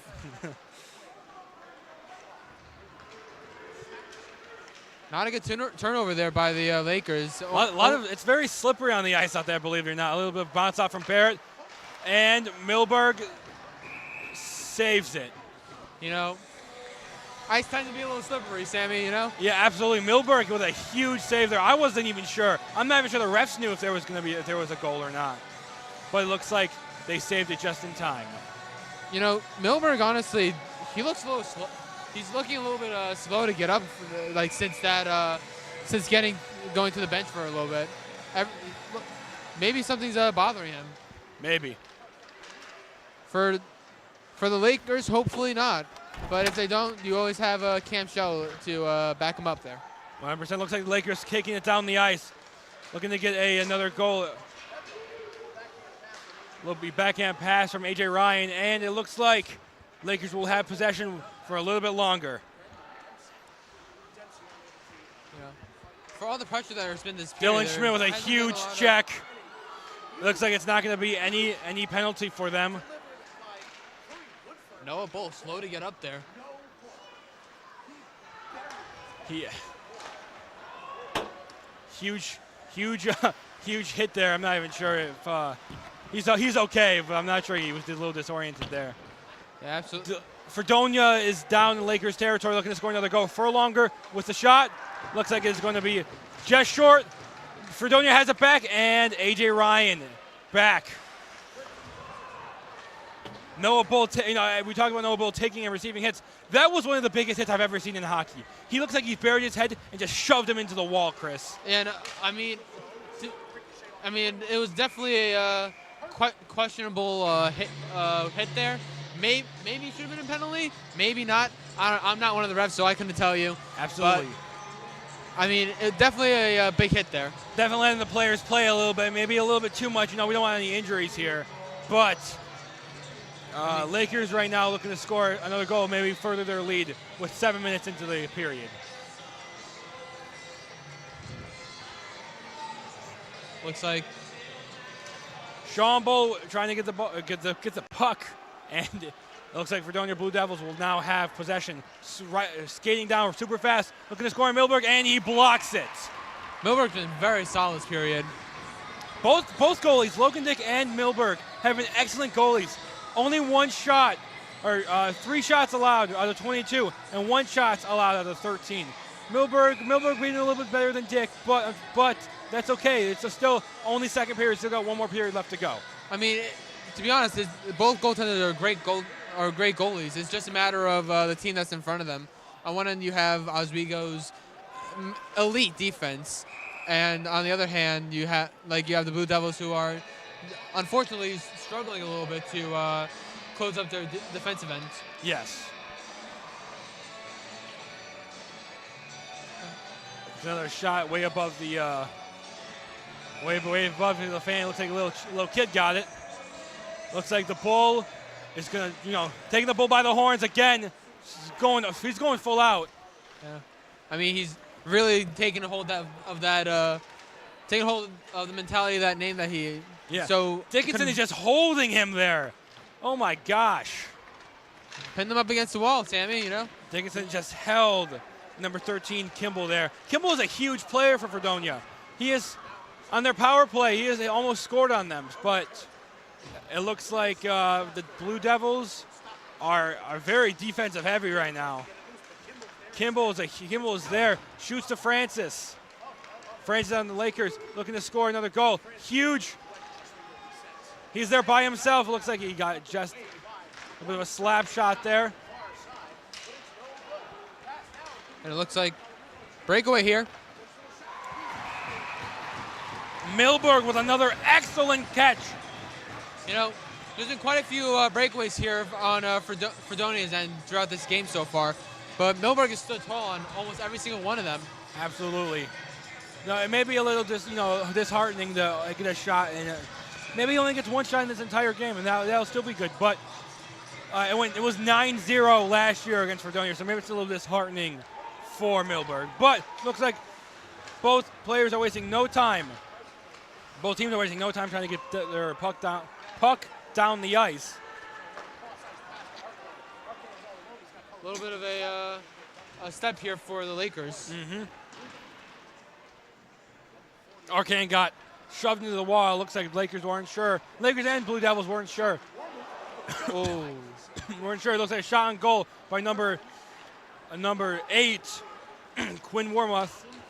But Fredonia has it in Lakers territory. Looking to score another goal, and huge hit.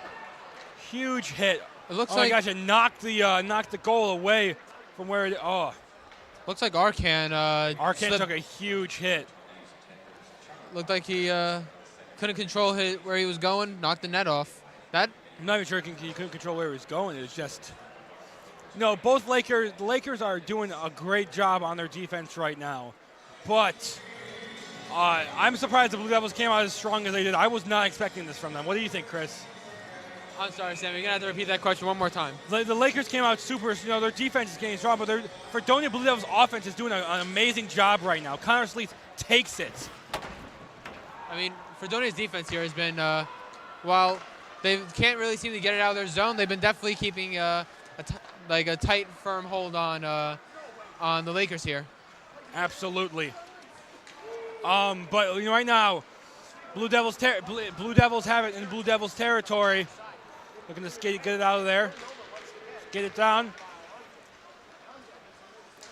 Looks like he tries to bounce it off the Arkan's Arkan skates, but Blue Devils will shoot, and it's just wide. Milberg was there for it.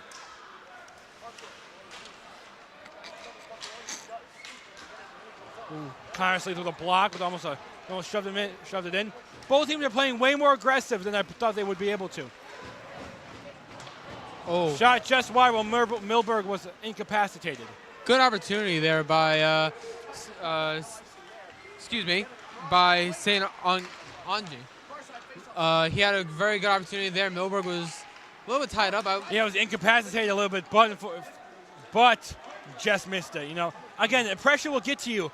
If it's wide open, there's a lot more chance you'll whiff it.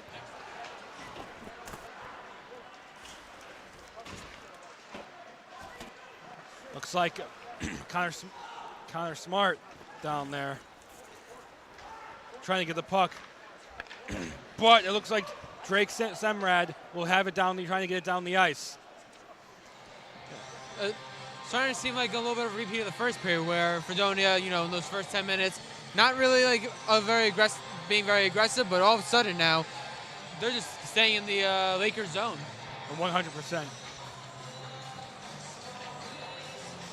Right now, if we look down there, it doesn't even look like Cal Shell is geared up. So maybe we definitely. As soon as I say that, Cal Shell is on the ice. Looks like they wanted to give Milberg a little bit of a break. Half the game spent, and now he's spent the other half of the game with Shell. Yeah. Fans are very excited that Shell is out. Now that we see Shell, is this game over for the Fredonia Blue Devils? It's one thing to be going up against a backup goaltender. It's another thing to be going against their starter, who has proven time and time again why he is the starter of this team. Absolutely. This team is super. And what a... Oh, my gosh. What a save by Cal Shell. And he still saves it. I'm not even sure I can see what was happening right now. That was a really big scrum right in the front of that net, Cal Shell is proving why he is #1 goalie. He is just staying right on top of that puck. He did not let that puck go through.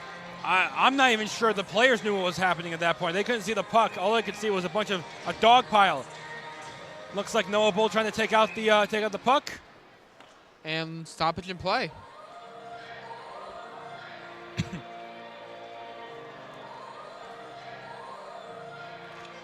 It's like Lakers having the Laker territory, and it is going down the ice. It is blocked. And now Fredonia Blue Devils have it, looking to score another point, bouncing off the wall, and it looks like right into Noah Bull's lane, but he unfortunately cannot keep it. Fortunate for Blue Devils, though. And that is an interesting collision there. Knocked Dickinson over. Again, these refs are letting them play. I can't really complain about it, but the Lakers really need to start throwing some checks back. It looks like they're the ones are just getting checked at this point.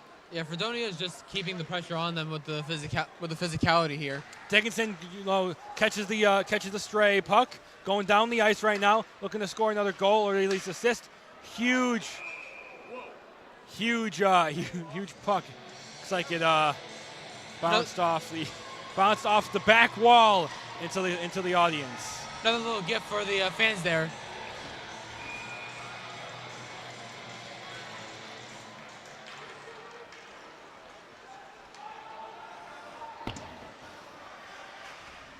Looks like number 8, who was trying desperately to keep the puck.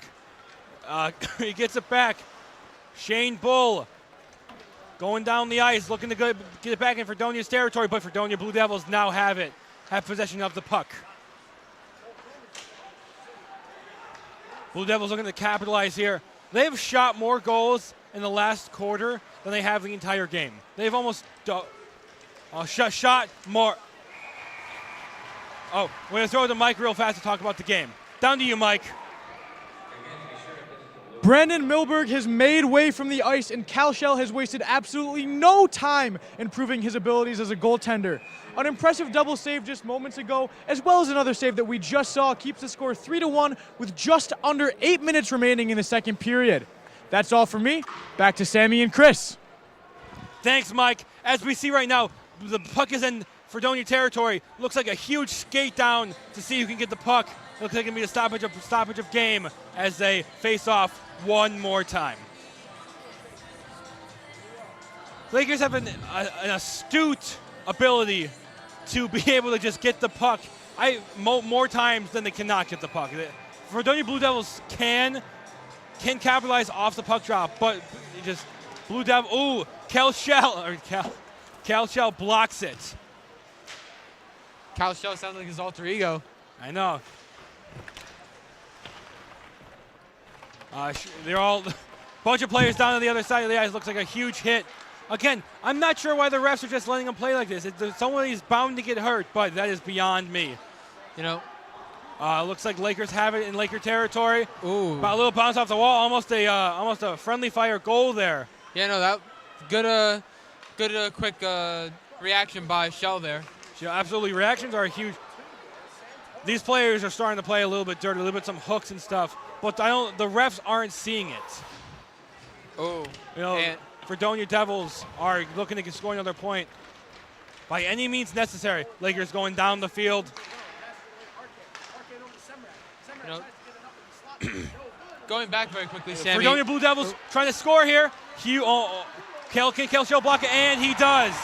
Cal Shell proves why he is goalie number 1 and blocks it another time. You know, the defense here for Oswego is just unreal. I mean, not only do you have the brilliance of Shell, but you also have the brilliance of their defense. Their defense is a huge part of this team. Also, going back very quickly to... we're going to throw it to the replay really fast to the save. All right, as we're back here, looks like the Blue Devils and excuse me, the Lakers are coming back. The puck drop. Can the Blue Devils capitalize off of the puck drop? And looks like they did, but a little bit of a trip up there. Devils have it in their territory, Devils have it in their side of the territory. Coming back to the Lakers. Cal Shell saves it once again. You know, there's been a few questionable non-calls by these refs against both. I agree, but it looks like the Lakers are going to have another stoppage of game because of Cal Shell. Very physical game here. It is a very physical game. Oh, as we say that, looks like Dickinson trying to get into a little bit of a fight here. He stops it. Huge, very physical play, very physical game. Looks like they're not too happy with each other there, Sammy. Absolutely not. I think they're all fed up and tired of what's happening right now. Dickinson is going into the penalty box, but I feel like after that hit, we will see a lot more of players going into boxes. You know, maybe a 5-on-3 here, Sammy. You know, it was definitely a physicality moment there. 100%. And now that they are down one of their starting defensive players, can the Lakers keep up during this power play? You know, the Fredonia players have been tested on their penalty kill. Now it's time for Oswego to see if they can do it. They're 5-8 right now this season. Not too great. Could use a lot of work, but we'll see how Lakers do as they as this is going to be a double minor against Dickinson. Absolutely. It was a big hit. So, but it looks like the Lakers are trying to figure out a play with they're down a player. It looks like the Blue Devils have a chance in order to tie up the game. They have 4 minutes to tie the game. The fans are electric right now.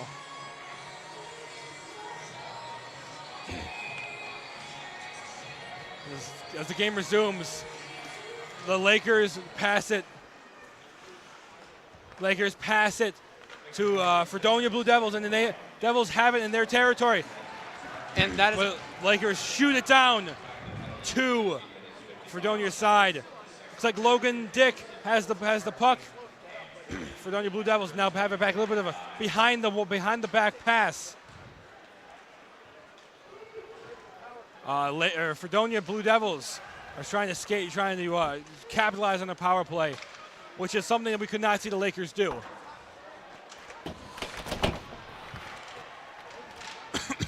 Lakers.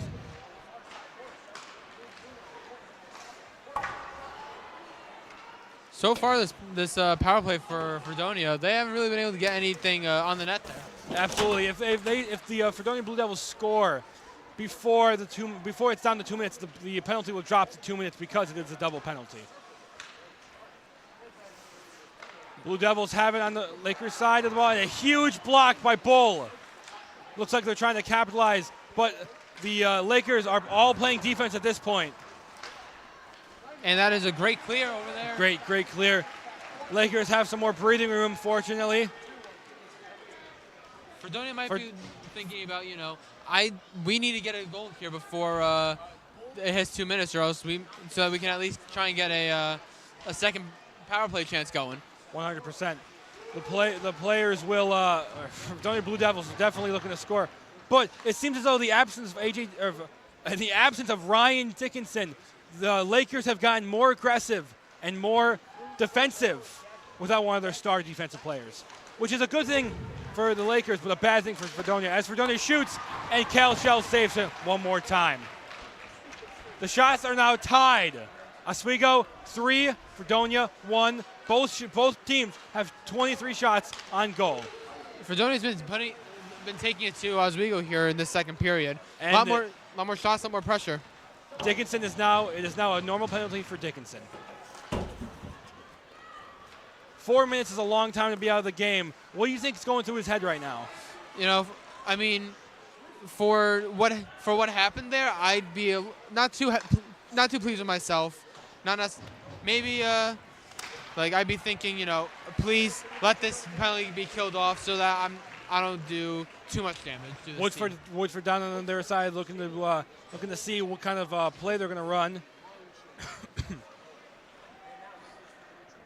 Looks like Woodford is alone down there. Lakers desperately trying to keep a defense. Have a little bit of a zone going. Blue Devils have a little bit of a zone, a little bit of a slap shot, just wide, missed. I don't think Shell ever saw that puck. It could have been devastating for the Lakers. The defensemen here are definitely getting very tired. Been out there for quite a while. Absolutely. And Cal Shell saves it once again, but the Blue Devils were there. It looks like if he didn't fall, it would have been a goal for the Blue Devils. Blue Devils are getting very, very close to scoring goals, but I'm not sure the Lakers can keep up with them. Again, with 2 minutes and 35 seconds left in the period. 20 seconds left for Dickinson's penalty, and then it will no longer be a power play.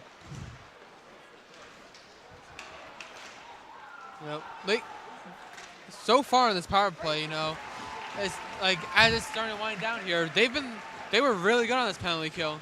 Definitely making up for the mistakes that were made in the last few penalty kills. 100%. Looks like the Fredonia Blue Devils are skating down the ice. They're going to score another goal on Cal Shell. Score a goal on Cal Shell, and it is blocked. With 2 minutes left, the power play is now over, and they have 5 members back on the ice. 5 team members back on the ice. As Lakers take it down the ice. Looks like it's going to be Back to the Blue Devils looking to score another goal as the Lakers are a little incapacitated. The stoppage of game with 1 minute and 30 seconds left in the period. Looks like it was a very low scoring, no scoring actually, period. Yeah, you know, Fredonia has put it to, as I said before, put it to the Lakers. I mean, they've only gotten about 8 shots this period, while Fredonia has had about 12 or 13 or so. But the combined brilliance of Shell and Milberg in this period, as well as Oswego's defense, has just been elite, if you would. Yes, elite is a good word. But Fredonia Blue Devils' offense has also been pretty elite. A lot more elite than last year, you could say. Yeah, these Blue Devils here, they're showing like good flashes of potential. I mean, just right there, they had almost a good play set up. 100%. As Baker and Smart take it down the field, looks like it's going to be a miss, and Fredonia Blue Devils will now have it in possession. A little bit of hit by Barrett. Barrett knocks him down, knocks Quinn down, and it is now going to be Lakers have it on their side of the ice. You know, this Blue Devils team, they're showing this period. They're not out yet. I mean, as you said before, when Wounded Animals is back to a corner, they're going to start fighting. Absolutely. It looks like the Fredonia Blue Devils have number 19 in the corner there, Tyler Flack, trying to get the puck back. Look, you get the puck back. And, looks like Flack had a shot on the goal, but Logan Dick saves it. Yeah, that was a great chance for Flack for the Lakers over there. I mean, Flack had that opportunity in the front of the net, but nothing goes there. Absolutely, 100%. With 1 second left in the period, it looks like it's going to be a no-scoring period. Well, let's not say that just yet, Sammy. I mean, anything can happen in just a second. Well, I agree, but both of these goalies are pretty good. Not let a half ice court shot on them. You know. And as you said, scoreless period. End of the period. If you're going into both of these locker rooms, let's talk about Fredonia for a second. If you're going into the Fredonia locker room, what are you saying to your team right now, if you're Coach Meredith? I'm saying that, you know, we're pushing pretty good. Defense has been better than that first period. I mean, if you saw on the ice, I mean, some of the players were even complimenting Dick over there for how well he was in between the pipes. If I'm Meredith, I'm saying to my team, keep pushing, keep the offense going, do the best that you can, and get pucks on the net. Now, if you're at Ghostic, what are you saying to your team to get them pumped up, or maybe get another goal on Fredonia in this last quarter or last period? You know, this period for Oswego wasn't as good as the first period, but still like pretty decent. Their defense was unbelievable. Cam Shell and Milberg has been just amazing in this period. If I'm Ghostic, I'm saying to my team, the offense has to come back a little bit compared to that first period, but other than that, keep pushing. Same message that Meredith is giving to the Blue Devils. 100%. Keep pushing. 100%. Looks like we're going to throw down the mic who has an interview with Cal Shell. Cal, I just got to say, those are some amazing saves out there. How are you feeling? How are you feeling after that? Good. I mean, you know, you always got to expect to come in and be ready. So, you know, I'm ready for it. And, yeah, I don't know if I'm going to finish out the game or if Milberg's going to come back, but either way, I'll do my best. So absolutely. And what was the biggest key there to killing that 4-minute power play? We had lots of guys in lanes. Guys are blocking shots like crazy. We just got to keep doing that, stay structured, and we'll be fine. And obviously, you said you might not be going back in, not totally sure, but what's the plan moving into this third period to maintain this lead? We just got to start playing hard again. You know, if we bring it down to their level, we're just going to kill ourselves, right? So we just got to keep grinding, keep playing our game, and we'll be good. Absolutely, and thank you so much, Cal. Of course, thank you. Back to the desk. All right, Cal Shell had some huge saves when he came into the half of the second period. Well, right now we're going to throw it to break, but we'll come right back where you can see Michael Shetler on the perch.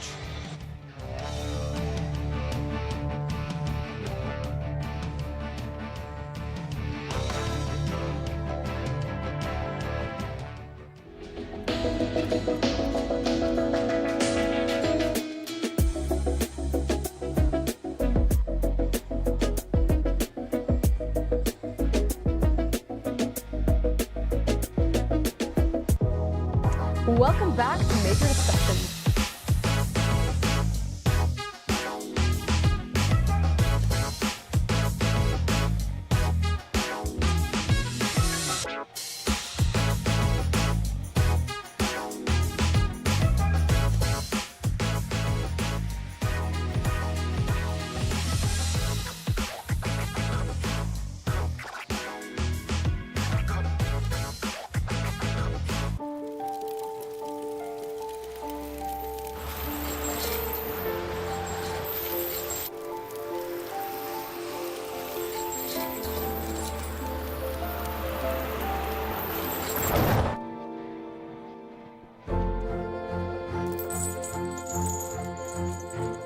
Did you know dragging chains can spark a wildfire? Only you can prevent wildfires. When I was in foster care, I never knew when I would have to move, so I always had my suitcase ready to go. Then one day, I was adopted. My new parents opened their hearts and home to me. My parents cook my favorite breakfast for me every morning. My parents take me on trips I never thought I would go on. They gave me a home and an even better reason to use that suitcase. My parents aren't perfect, but they're perfect for me. Hey there, I'm Al Roker, class of 76. Yes, way back in 76. Back when the earth was cooling. You're watching WTOP.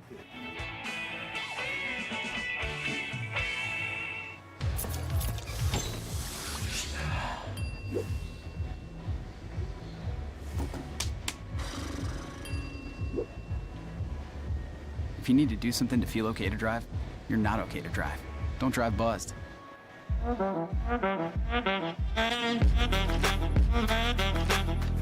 shine on that black. Look at the bling. Do we got a diamond tester on? Yeah, that's getting bad. Yep. 10 out of 10 recommend on yellow.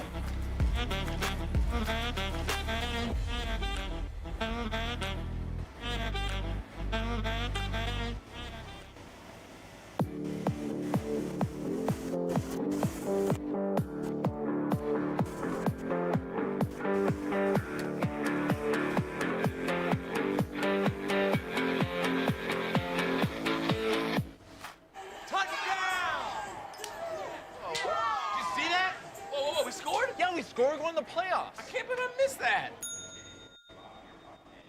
Every time I'm buzzed, I spend too much time on my phone. What? I should take your phone away. No. I'll call for a ride. Hey, why does my face look like that? I'm playing with these new face filters. Okay, you know what? Yep, that's mine. I'm gonna need that back. No. Kevin!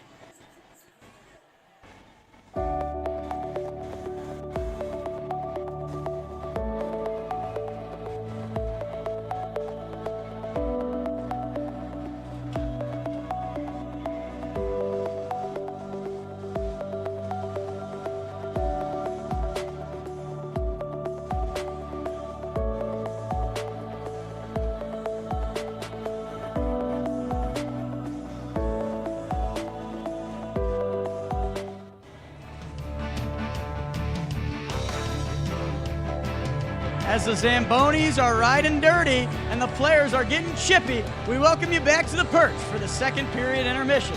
I am your host, Michael Shetler, joined alongside. I've ran out of nicknames to call you, so we're just going to call them Matt Sharamita and Sydney Selleck. And ladies, gentlemen, I'm going to tell you, first period and second period, a little night and day. Not as interesting, full transparency. What do we think about the second 20? What I think Oswego did really well was clearing the puck during those power plays. They got themselves into a little bit of trouble with the double penalty. A little bit of a pickle. Yeah. But, I mean, no score in the second. Great job on the defensive end. They got to pick it back up on the offensive. For Fredonia, they really had an opportunity to switch the momentum into their favor. They did not take advantage of those power plays like they should have. They haven't all year taken advantage of those power plays. And it could have been a total momentum shift for Fredonia. Instead, we're in a stagnant second period, headed into a third, not really swaying one way or the other. Yeah, no, I agree with everything you said 100%. I was just going to touch on the physicalities that are still happening in the second quarter. You know, not much changed. You're still 3-1. So, yeah, I mean, any thoughts? Yeah, I mean, there's a lot of big boy hits out there. This game is getting chippy as ever. But, Matt, let's talk about the period summary here. Yeah, I mean, you see Fredonia, 21 shots. They're out shooting the Lakers right now. Face-offs, they're even, but Lakers still have the scoring advantage. Taking advantage of every opportunity they can with the shots. I mean, 18 shots, 3 goals is pretty impressive. What do you think, Sid? Yeah, I mean, the Lakers did switch from Miller to Shell at about halfway through the second quarter. So, yeah, I mean, and Miller did a great job holding it down while he was still in there, and then Shell came in and, you know. Yeah, without a doubt. I mean, you know, it's a lackluster period when the most important thing that happened in the period was a goalie swap. But nonetheless, with 9 minutes left in the second, Milberg got out and Cal Shell got in and he put on a clinic. So let's talk about Shell's performance as he stepped in for Milberg. I mean, he came in with literally within seconds making an impact with a wild save. 6 saves. Crowd went bonkers. Right. I thought this place was packed. I thought it was white out the way this crowd sounded. Yeah. I mean, Cal Shell, obviously a fan favorite. I don't know when he pulled out the Joe Exotic beard. I don't know how long he's had that there for. But he had some lip lettuce rocking, yeah. But no, really, making an impact, 6 saves in just those 9 minutes. I mean, I don't think he'll be going back in goal again, but to see him come back off of a kind of stinker against Elmira, to come back and hone back into his abilities, it's a great look for Oswego and a great look for Cal Shell. Yeah, and here's a guy that loves hockey. You could tell in the sideline interview with Mike Neckers, he just loves to be there. He was hyped, and he said he didn't know if he was hopping back in goal, but nonetheless, he's just excited to be out there, and he contributed pretty darn well for the Lakers here, Sydney. Yeah, no, definitely. And when he was in, Fredonia was putting the pressure on him, so, yeah. Absolutely, without a doubt. And, you know, despite either Shell or Milberg being in goal, what do the goalies have to do to seal the deal? Because, you know, they have a 2-0 or 2-1 lead, but it's not a ton of breathing room. They could easily come back out of the locker room. So what do they have to do to really seal the deal and make sure that they come out with a dub here tonight? They got to stay level-headed. I mean, they've done a great job so far this game doing so, not letting Fredonia really get in their heads. They've taken advantage of every opportunity they can to make those saves. They've done a great job between the pipes. I'd love to see what both of them could do. They just got to keep it up. They got to keep up the same play that they've been doing the whole game. Without a doubt. And Sydney, you know, if you're head coach Ed Gosick, what are you saying to this Lakers team? Because they got 20 minutes left to secure their first SUNY win of the year. What do you think Coach Gosick is saying to this Lakers team in the locker room? He's probably telling them to just, like, stay level-headed and keep, you know, the physicalities, because we've seen a lot down there so far tonight. Yeah. So just kind of stay level-headed on what Cal Shell said, you know, yeah. Yeah, and you know, before we depart here, as I know you love our lovely faces, but we do have to go in a little bit, but I do want to hone in on the physicality here because it's nothing to go overlooked. This has been a very physical matchup. They're laying big boy hits. There's some big bodies out there, and it came, you know, it kind of hurt the Lakers in the end. About 5 minutes left in the period, Ryan Dickerson, you know, went out with, you know, a tripping call, got in the box for a double minor penalty. And, you know, luckily their defense saved them, but that is something that could really make the game closer, so they really got to limit the penalties that they cost here in the third. Right, I absolutely agree. I mean, the Dirty Devils have not held back any punches against the Lakers. Dirty Donia.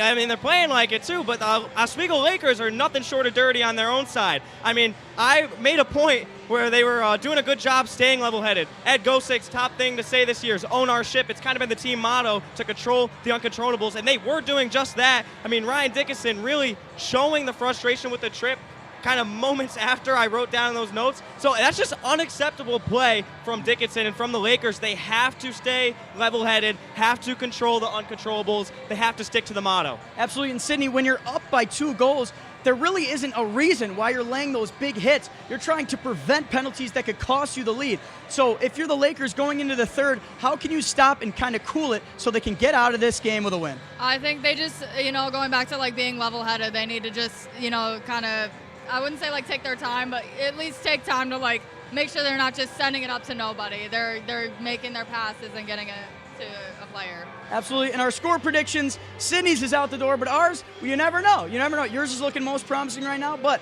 I don't know. After the lackluster second, we will see. But one thing I wanted to mention, both your players to watch, little silence still in the second half.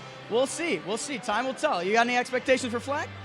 I hope he, you know, kicks things into gear here in the third period. I mean, he has been really quiet all game. kind of 2 games in a row now, he hasn't really been a factor. And you want to see that for Oswego. And even on my other guy, Xavier Fortin, he hasn't been much of a factor either. Couple defensive blocks, couple plays made on the defensive end, but not really a factor. Either my players to watch. We'll see if they kick it into gear here in the 3rd period. Yeah, you know, I've been watching Shane Bull, and I've kind of just been seeing him like slide around the ice a little bit. So, you know, hopefully in this last period he can kind of just pick it back up and help with an assist or maybe a goal. Who knows? Absolutely. And with a lackluster 2nd period, let's see how other teams welled around the SUNYAC. Let's take a look, Matt. I mean, look at this. I mean, we got Geneseo, taking the lead off Brockport 4-2, and then Buffalo State falling 3-2 to Cortland, both in the 2nd intermission, just like we are again. Yeah. Yeah. And then for Buffalo and Cortland, Cortland leading 3-2. I mean, we see Buffalo tomorrow, so really, and you know, we're getting into Sweet Caroline now. Any thoughts? You know, I got no other thoughts besides we're going to let Sweet Caroline sway as we take this puppy into break. So from Michael Shetler, Matt Sharamita, and the stellar Sydney Selleck, we will see you at the end of the game as we will see if the Lakers can keep the lead and secure the win in the dub. In the deb, for now, we will send you to break here on WTOP 10. Bum, bum, bum. Hey there, I'm Al Roker, class of 76. Yes, way back in 76. Back when the earth was cooling. You're watching WTOP.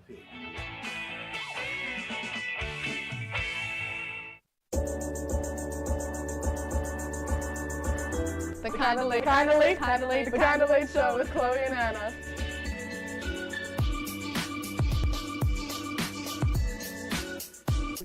Like licorice, Twizzlers, absolutely nasty. The thought of turkey is just nauseating. I think you're wrong, is what I think. You think I'm wrong a lot of times. I do think you're wrong a lot. When you look at the number of disasters in the U.S., chances are every area will deal with some kind of emergency in the next decade. And between school, sports, and social lives, chances are you won't be with your kids when it happens. Will they know what to do? Ready.gov/kids has the educational tools and information to make the conversation easy. When the time comes, chances are they'll feel prepared, not scared. So talk with your family today.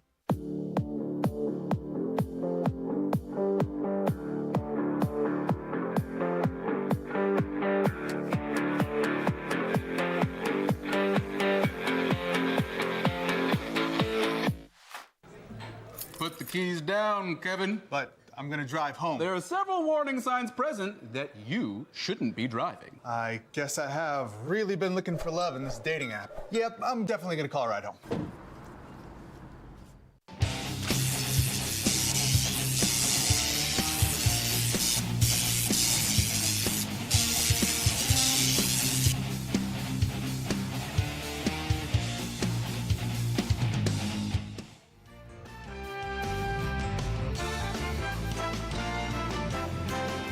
Come back to the box, where tonight the Lakers have taken on and almost conquered the Fredonia State Blue Devils. Now today, both teams are back out on the ice right now. Both teams still hungry for a victory, and both teams have a victory within reach. It is only 3-1 3-1 Oswego. 2 points are very, very easy to get in one period, Chris. Now, what do you think about Fredonia's chances right now? You know, they may be down right now, but they're not out. You know, you only down 3-1, as you said. That's not a bad deficit. I mean, in the past, obviously, there's been like different deficits. I said near the beginning of the game, last game was 9-0. This is a much closer game than that. That's for sure. Kalashell is back in the goal, so looks like they were just trying out Milberg for a little bit, trying to see which goalie could, not which goalie was better, but which goalie could, you know, making sure they had two very good goalies. It looks like they do. Lakers coming in with a huge drop puck. Sorry to the fans at home. Looks like Gato has a shot, but Dick saves it. So far, this game has really been a story about goaltending and defense, you know? Absolutely. As Dickinson has it down the ice, looks like a little bit of a trick play there, bounces off the wall to the Fredonia Blue Devils, who are trying to score another goal. They need a strike early here in this period, Sam. You know, if they can strike early, that's getting it one more in. Maybe they can get another one and then tie up the game. It's just a matter of momentum. 100%. As both teams look to score, who do you think is going to stand out for both teams? What's one player on the Blue Devils that you think is a huge player? You know, I'm just going to go with like what I've already seen so far. You know, Cal Shell saves it. Logan Dick so far has been outstanding for Fredonia here. I look when I think of a player to stand out, I look at him. Now, and especially with as soon as you say that, you know, Dick saves a huge puck. Kimball is another player on the Devils who's doing an amazing job right now. Just super competitive, super tough. He wants it. You can show he wants it. Absolutely. He's shown like time and time again in this game why he is like one of the better players on Fredonia. As we see the Lakers skate down the ice, Fredonia has it in their territory, looking to score a goal. My goodness, score goal. Schmidt shoots, but Cal Shell blocks it. Dylan Schmidt, another great player on the Fredonia Blue Devils. Warmuth tries to block the shot, misses it. Lucky for the Lakers, the puck missed the goal. Fredonia looking to score again on their side. Looks like the Lakers have tried it directly to Daniel Cowabunga Kawabufa. All right, Connor Sleeth, and he shoots, and Logan Dick just saves it. Looks like a little bit of someone a little bit of a trip, dropped a little bit of dropped his hockey stick, but he's down, but he's not out. Blue Devils coming back in with another. Blue Devils coming back in with another big score or big lead down the ice, but Lakers have it back. You know, so far this period very north and south, very back to back. One end of the ice going back to the other, going back to the other. Huge shot by number 47, Drake Simrad, but looks like Logan Dick was there to catch the ball. Yeah, he was able to stop that puck very well, you know. Just this entire game, he's just been on top of the puck, on top of just everything. We have a pretty even shot percentage right now going on for both teams. 27 shot, Lakers 27 shot, and a huge shot for the Lakers, but unfortunately, fortunately for the Blue Devils, it missed. It was a really good shot by Smart there, you know. I think he winds up to take another one. Another shot, but unfortunately, the Lakers, Logan Dick is just too good at catching the balls. Yeah, no, he is just him and Shell and Milberg. This game has just been unreal. Absolutely, 100%. As Smart comes in to take the goal and Fredonia's side. Looks like they're trying to get a quick goal here, but it looks like Fredonia Blue Devils will carry it down the ice to Oswego's side. It is intercepted by Simrad, number 14, going down the ice. They're looking to score a goal, and just short. Logan Dick saves it. That was an amazing opportunity by the Lakers. There was a very good 2-on-1 opportunity. Unfortunately for the Lakers, Dick is able to stay put, stay solid in the net, really. Absolutely. If you look to the women's hockey game, Plattsburgh has just taken the lead 2-1 in the last couple minutes of the game.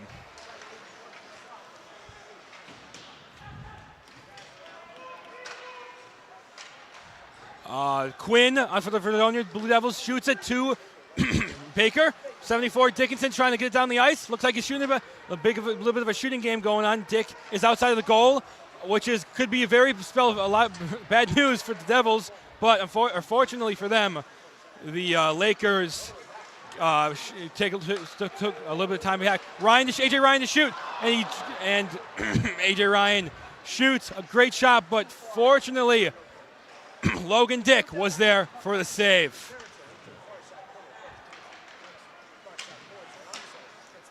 A lot of shots on goal right now, 30-26. Yeah, I mean, both teams just been putting as much pressure as they could on the other one. A stoppage of game right now.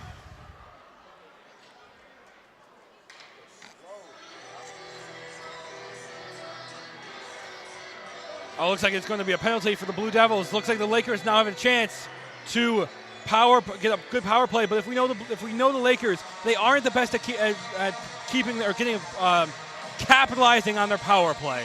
So hopefully they can make a change here, in which they can.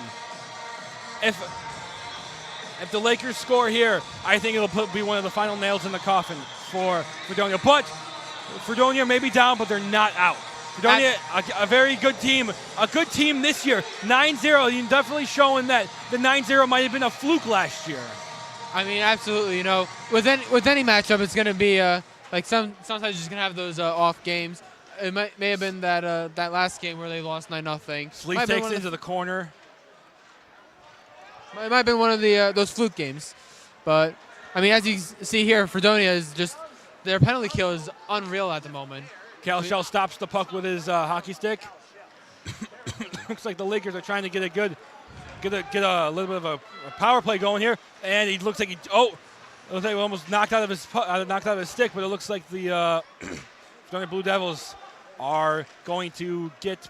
Nope, I lied. The Lakers have possession, looking to score another goal on the power play, and it looks like he just missed. Yeah, I mean, this is really the Lakers' second actual opportunity for the power play. I mean, as you know before, they only got 2 seconds before there was a penalty called. So we're gonna see here if maybe the Lakers can get some more momentum going on this power play. With 6 minutes into the period, both teams look to be scoring a goal. All right. Looks like the Lakers have it down into the Lakers have it down in Fredonia's territory, but Fredonia Blue Devils knocked it down into the Oswego territory with Calshell grabbing the puck for him. This has been a great penalty kill by Fredonia here. Like keeping the Lakers from getting into their zone, staying when they do get in, staying solid on that on the penalty kill. Just been overall a very good penalty kill so far for these Blue Devils. Good. Both teams are fighting, very aggressive right now. Right now, Jackson Arcan is getting shoved in the corner, and the Blue Devils are looking to get a point down in the Lakers' territory. Lakers taking it back up with Dickinson and sub-drink.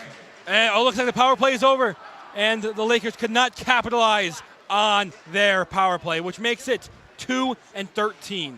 Actually, it is now 2-14 because of that 2-second power play. I mean, yeah, while short, it does still count towards their records. Looks like a little bit of a tumble there by number 19, Flack, and Shane Bull looking to score another goal. One-man apocalypse, but he could not keep up with Kimball's one-man army on the other side. Both these players are amazing assets for their team, and it's showing right now. And the Lakers shoot, and it's just wide. Definitely a lot of opportunities here in the beginning half of this period for the Lakers, keeping their ability going to actually create chances and generate momentum. Let's see if they can keep this going throughout the last 12 minutes of this period. Absolutely. Lakers, very long period without a break right now. Lakers are definitely playing their best. Kelshell's out of the goal, looking to shoot, and he gets down to the Fredonia Blue Devils territory. Looks like Shane Bowles looking to get a goal, looking to get the puck, and he just misses the check. All right, we're going to throw it down the mic with a fan in just 1 second. Looks like we're throwing you down right now. Go ahead, Mike. Thanks, guys. I'm here with Carol, Sharon, Pat, and Darlene, 4 lifelong Laker fans. Now tell me, guys, how long have you guys been Laker fans? Oh, many, 50, 60 years. And that's for all of you guys? Altogether, it's about 200. Wow, that's amazing. And what are you guys' thoughts on the game today? Well, it's been fast and furious, and we're ahead, but it's not over yet. Absolutely. So we will keep up our energy. And energy isn't easy at our age. You guys are doing great. Thank you so much for the interview. That's all for me. I'm Mike Neckers with WTOP 10. Back to the desk. Always great to see some lifelong fans at the the Depp Stadium. But it looks like the Lakers had a huge play, but Lakers got it back. Fredonia Blue Devils looking to stop a huge breakaway goal. It's like Sarah with a shot, and it looks like he just missed. Dick blocked the goal. Looks like it hit a defenseman actually there. Not entirely sure what happened, but enough bodies in the way. Puck doesn't go in. Underwood and Quinn have been some underdogs right now. Definitely haven't been their share of the spotlight, but they've been carrying some of the team, and definitely some of the plays that they've had. Looks like right now it's 2 Lakers and 2 Blue Devils looking to get the puck, and Blue Devils get the puck, shoot on Kelshell, and it just missed. Kelshell blocked it.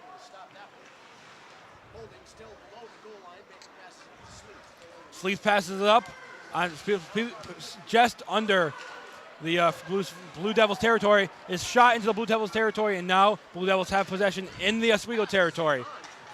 Again, both teams are playing super aggressively. I mean, absolutely. Like the aggressiveness that each team is putting on to the other is just, I mean, not as much as that second period, but definitely quite a bit. 100%. As Brock Krulicki tries to get some good defense, Lakers, unfortunately, they intercepted it. It's a lot of back and forth game right now, a little bit of a trip, and it looks like the Lakers will have another power play. Another chance to improve their numbers. I mean, as you said before, they're 2-14 right now. Not necessarily what you want to see, but maybe they can capitalize and get some momentum going here. Oh, 100%, absolutely not the worst thing that's happened to them, but it's also, they want to definitely score some points here. If you're Fredonia, you're thinking like 10 minutes left in this period, you're down by 2 goals, and now you got to kill off another penalty.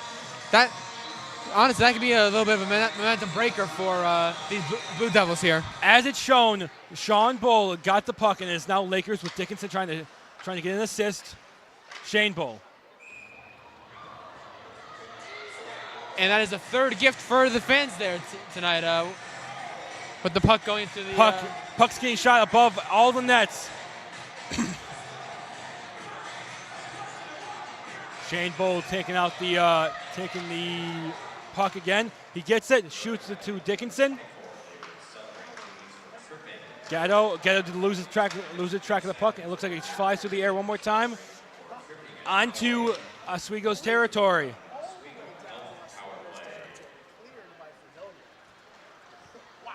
That was a high shot from Fredonia there. It looks like the Lakers trying to get back in Fredonia territory.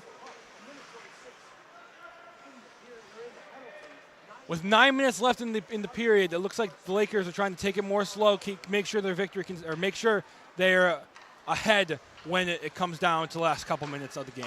And it looks like Arcan shoots and Logan Dick is there to save. It looks like a little bit of a scuffle, but the defense for the Lakers has been amazing this last couple of minutes, last period. I mean, the defense for both teams has just been amazing. I mean, on one end, Oswego has been killer with their defense, keeping Fredonia out. And on the other end, with Fredonia, especially on this penalty, they've been very good at keeping the shots from going on to net. And the ones that do, I mean, you got Logan Dick there to just stand tall, keep the pucks out of the net. 100%. Dickinson shoots. It looks like Dylan Schmidt is there to block his puck. But he's down, maybe down, but they're not out. With just under 9 minutes left in the entire game, the Blue Devils are now definitely looking to play more aggressive and score more goals. It looks like there may be another penalty here, Sammy. Looks like a high stickage from a player. Maybe not. Maybe just a stoppage of game. Might have just been puck hit with a high stick. Probably. Wasn't quite sure there. Well, everything happens so fast. These refs, man. Everything happens so fast. I can't keep track of it. But it looks like number 26 is going to be taking it out. Connor Sleeth is taking it out into a Lakers possession. The Blue Devils have it. They keep skating down the ice. Playing a little bit of a zone offense here. Looks like Barrett is the only defender down there, right? Oh, Baker's there. It looks like a little bit of a tumble from 2 of the players, yeah. Connor Sleeth skating down. hopefully keeps control of the puck, and he loses control of the puck. Fredonia's just been so keeping a tight defensive lock on these Lakers. Absolutely, these players, the defenders of the Fredonia Blue Devils have kept the power play from going any farther, and it looks like they have now another 5v5 on the ice. And that makes the Lakers' power play records 2-15 this season.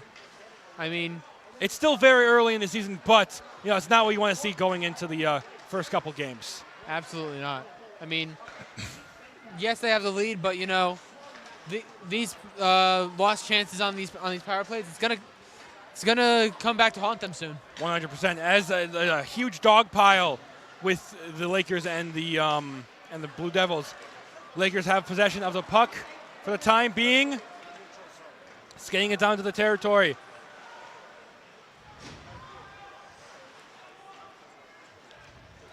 And it looks as though that the Lakers are trying to keep their lead a little bit longer by slowing the game down just a little bit, taking a breather before they go out for the next point. I mean, absolutely. You have they have a 3-1 lead. Why? I mean, in some cases you may want to go for more offense, but this late in the game, you want to make the safe play, not the fancy play or the more dangerous play. 100%.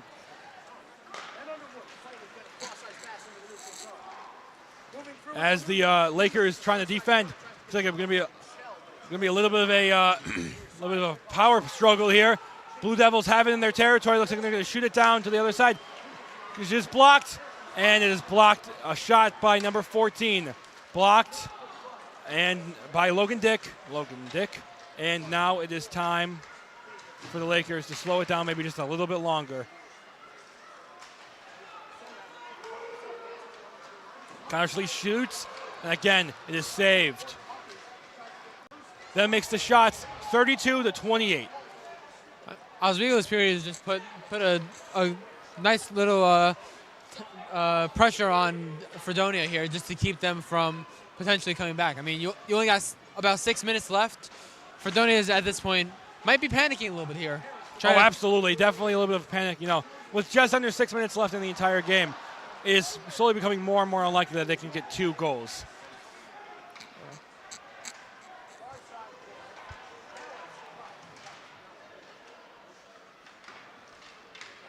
It looks like as though the Lakers are trying to keep it down in Fredonia territory, which looks like they are successful in.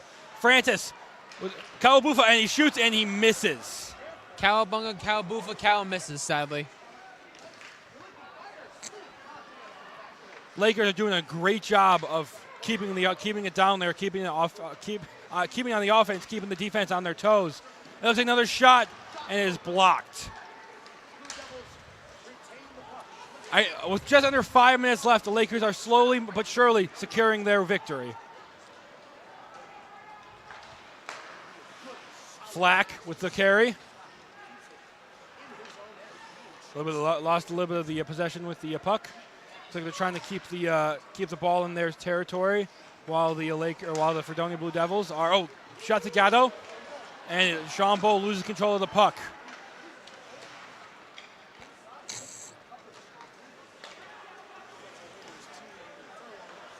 Looks like the Lakers have possession of the puck once again.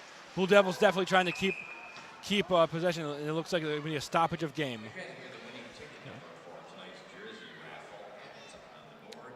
Fredonia, at this time, of this game, down two goals. They may not be out, but it's starting to look a little bleak for them. 100%, Chris. Dickinson with the carry. Looks like he shoots, and he just wide of the goal. Another shot saved by Logan Dick. That was a snipe right there. Absolutely, Tristan Baker, looking to keep the lead of the Lakers going by shooting a long shot, which almost made it in if it wasn't for Logan Dick's quick hands. I mean, Logan Dick has just been so good with keeping track of the puck this entire game. I mean, you had those 3 goals in the first period, but since then he's just been outstanding. 100%. The Lakers Lakers have it in Fredonia territory. Look at a huge check by Gargan. He is Another dog pile looking for the puck. Jackson Arcan and Kyle Buffo trying to keep the puck, but the Blue Devils have it. Goes skating down the ice. And he shoots and he misses. A penalty on the game. With 3 minutes and 30 seconds left, there's a penalty. Bala, Barrett, Noah Bull, Rocco, and Ryan. AJ Ryan are coming out to secure the victory, hopefully. I'm not sure if there's a penalty here, Sammy. Maybe just a stoppage of play.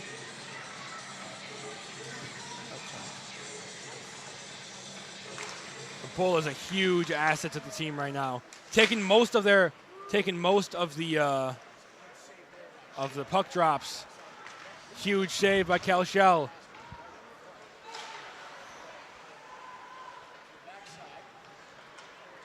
Fredonia here is trying to put a little bit of the pressure on the Lakers here, still trying to get something going. At this point, I think they're recklessly abandoning all of their safety and just trying to score some points at the cost of their safety a little bit. Maybe that's why the refs telling them to slow it down. Looks like he shoots it. It went just above Cal Shell's head. At this point, if I'm the Blue Devils, I may honestly say pull the goalie, try and get an extra attacker on there. Just push it as much as you can for this for one more goal here. I would agree with you, Chris. But the Lakers have an acute ability to get it down the ice, and if they have no goalie there, it is game over. Absolutely, but sometimes you got to take a risk. And as you said, all risk at this point for the Blue Devils might be out the window, just trying to get a goal.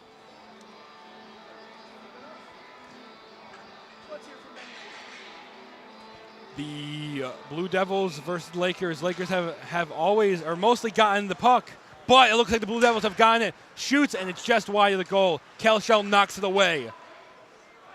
Lakers trying to get it down into Blue Devil territory.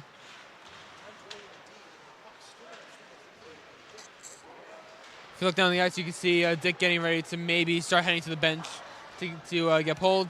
Absolutely. A little stoppage of the play of the game before they get out. Looks like they're going to keep Dick in for the time. Oh, I was mistaken. Looks like they're going to pull another attacker out onto the ice, which would be a huge difference to what the Lakers have been playing against. So it'll be a 6-on-5 now. 6-on-5, but with Cal Shell in the goal, I'm not sure the Lakers have to worry about too much. Bailey taking the puck for the Fredonia Blue Devils. And it looks like it's going to be timeout for the Blue Devils here. 100%. Blue Devils definitely need to take a step back, take a breather, get their game plan going before they find make sure they want to keep their goalie out. Because if the Lakers get down there with no defenders, it is game over. Absolutely. If I'm Jeff Meredith right now, I'm telling those players, just push for the offense, get the pucks on net. We can't afford to let the Lakers take possession of the puck and get into their goal. It looks like they were loading their side of their puck. So if Bailey does get the puck, they can just start shooting quick goals into Cal Shell. Hopefully he is equipped to handle those shots, but a lot of those shots, man, they'll tire you out. As the Blue Devils come back onto the ice, Lakers still listen to the coaches, and it looks as though the Lakers are coming back out onto the ice. They maybe have a little bit of a game plan going. Shell is skating back out. With 2 minutes and 30 seconds left in the entire game, can the Lakers keep their victory or keep their lead, or will the Blue Devils take over?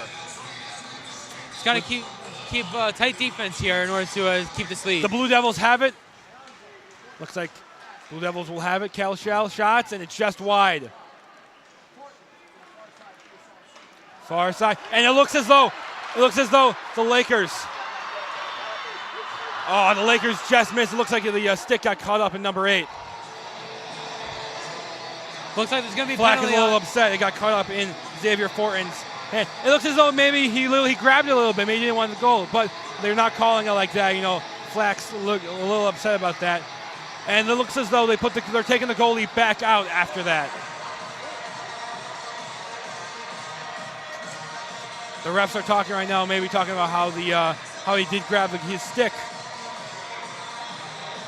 I think there's a penalty on the. I think there's a penalty on number 25. Blue Devils here.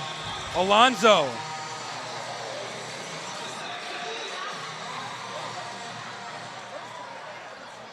A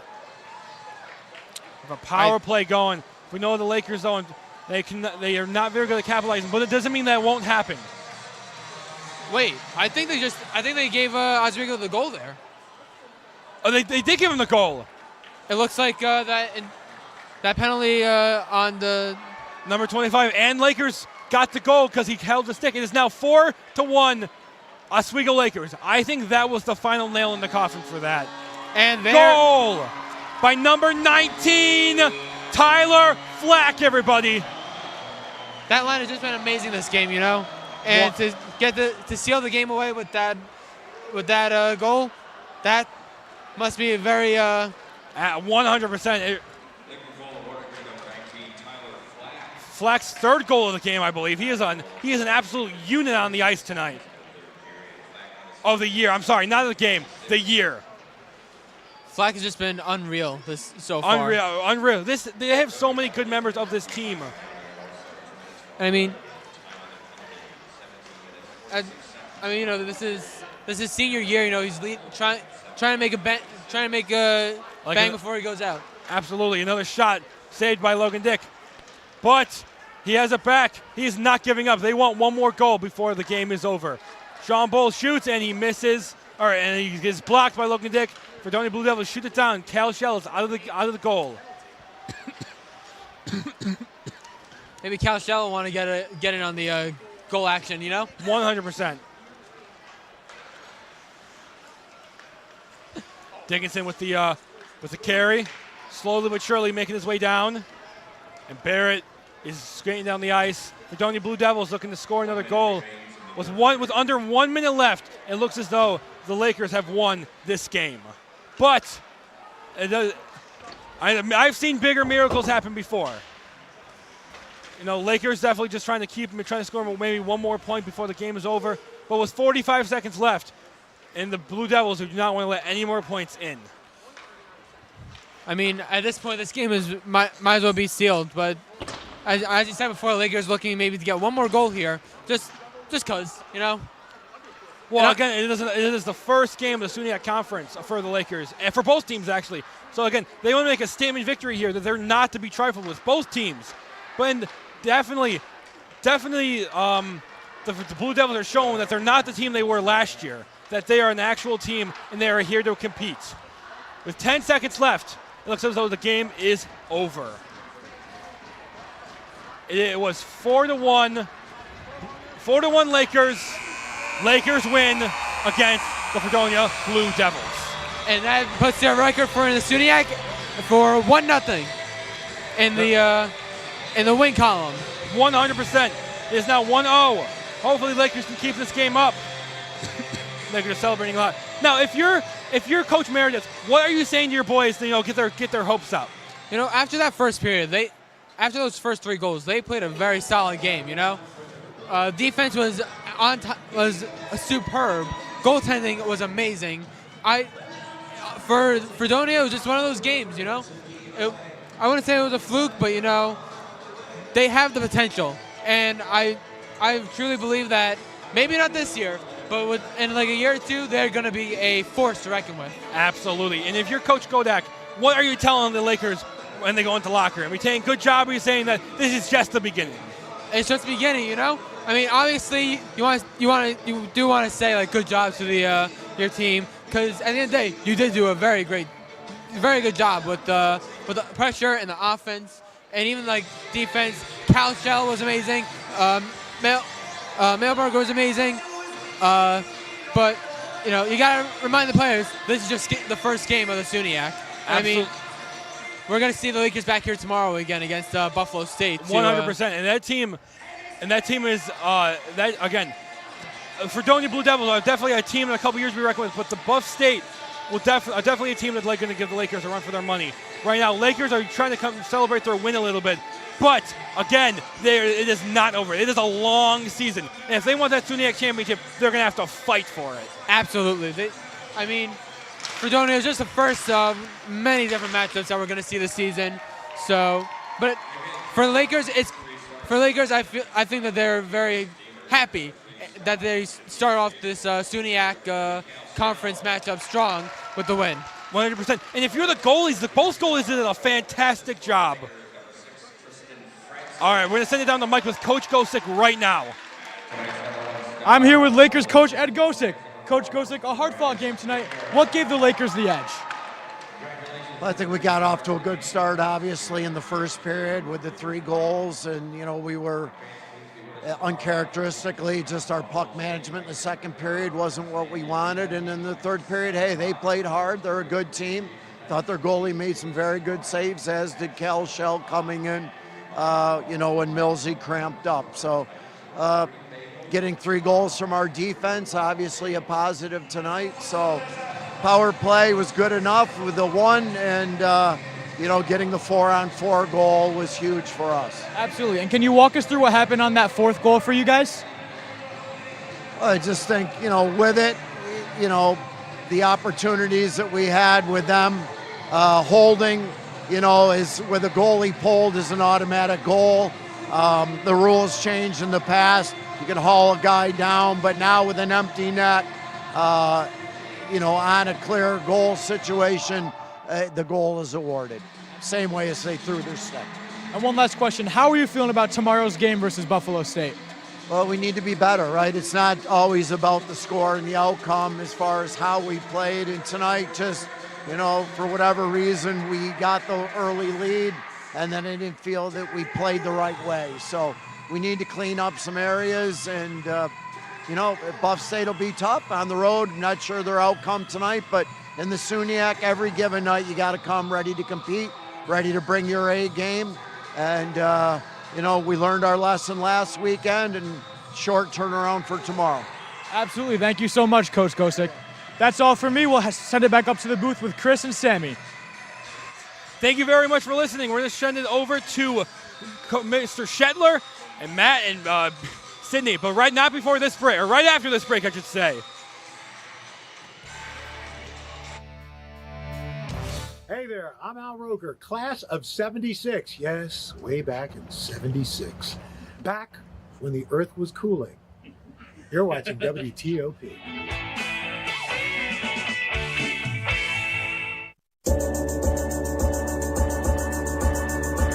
The Kinda Late Show with Chloe and Anna.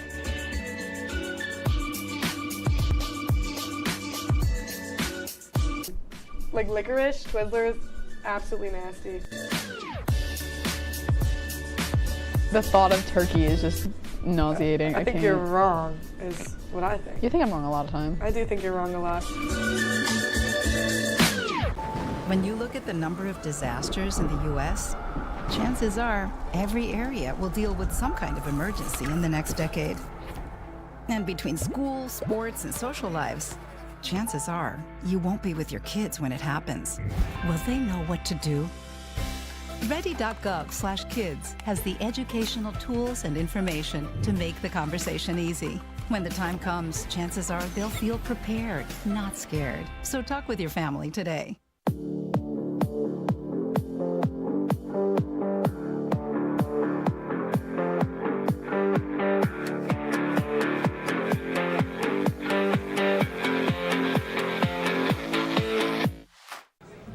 Put the keys down, Kevin. But I'm gonna drive home. There are several warning signs present that you shouldn't be driving. I guess I have really been looking for love in this dating app. Yep, I'm definitely gonna call a ride home.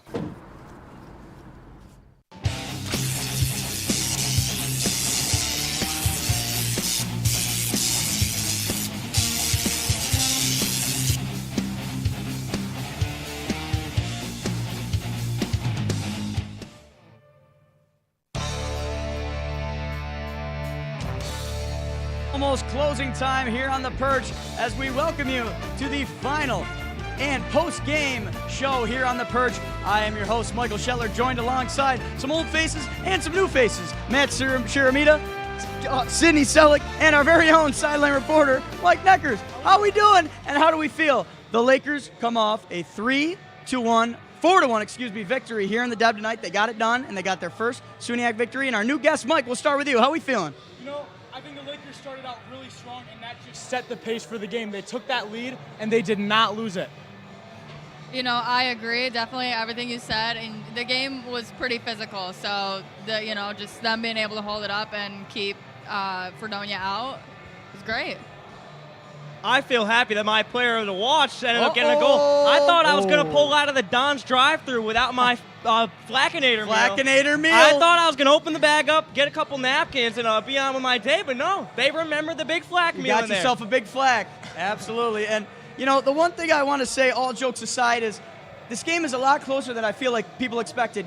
We'll get into that last second goal at the, a little later on in this post-game show. But I want to talk about Fredonia.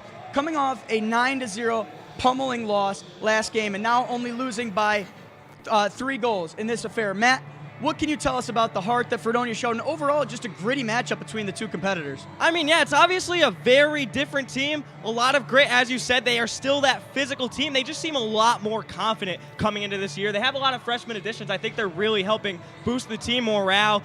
Did well today. The second and third period spoke volumes about just how much they had improved from last year. A lot of heart, pretty inspired game. I mean, Jeff Meredith has to make sure they aren't hanging their heads after today. Not proud per se of the performance, but there are a lot of positive talking points for the Devils after just a 4-1 loss. It seems worse in the box score, but really, compared to last year, not nearly as bad. Yeah, and Sydney, they say there are no moral victories, but Fredonia, despite the loss, shouldn't hang their head after tonight. No, they have a game with Cortland tomorrow, and I'm not sure if we're going to get into the SUNYACs after We're going to get into it. Oh, we're going to get into it. You betcha. The little preview, Cortland showed no mercy to Buff State. Nope. So Fredonia, on that bus ride home, they need to assess and figure out what they need to do. They're heading into a dangerous Cortland team tomorrow there, yep. Mike. Absolutely, and I think Oswego also has a very tough game tomorrow with Buff State. Buff State played a good game tonight, obviously got outplayed a little bit, but still a very strong team coming to the Deb tomorrow night. Absolutely. When we talk about this contest, let's break it down. Let's talk about the game summary for this contest here tonight there, Matt. I mean, you see 4-1, obviously, was the final. Oswego ended up pulling away with their shots. They had 33-25 in terms of shots, and they won the faceoffs 35-27. A couple big goals in that first period. Nothing really going on in the second until the latter half of the third. Nothing really going on either. But, they broke away with the final goal of the game in the interference call, and they got the job done, and they're undefeated in the SUNYAC. 1-0. Yeah. And Sydney, I want to ask you, we talk about tic-tac Patty Flack scoring the 4th goal for the Lakers. It was called a holding with an empty net, which results in an automatic goal. The rules here for this D3 Hockey League. So Sydney, it was a 3-1, now a 4-1. So it's a little more, embarrassing loss for Fredonia. But talk me through that final goal here for Flack. Yeah, I mean, it kind of caught me off guard a little bit. Like, I just saw Flack's stick kind of be held, and I thought to myself, like, what is going on? And then, it was a stoppage of the game, and, we had another point on the scoreboard. So, yeah. Mike, what's your thoughts on that last goal there? I think that goal, it was really well handled by the referees. I'm not sure they knew what to do at first. They convened together a little bit in the middle, and they figured out what they were supposed to do, and they called the goal like it should have been.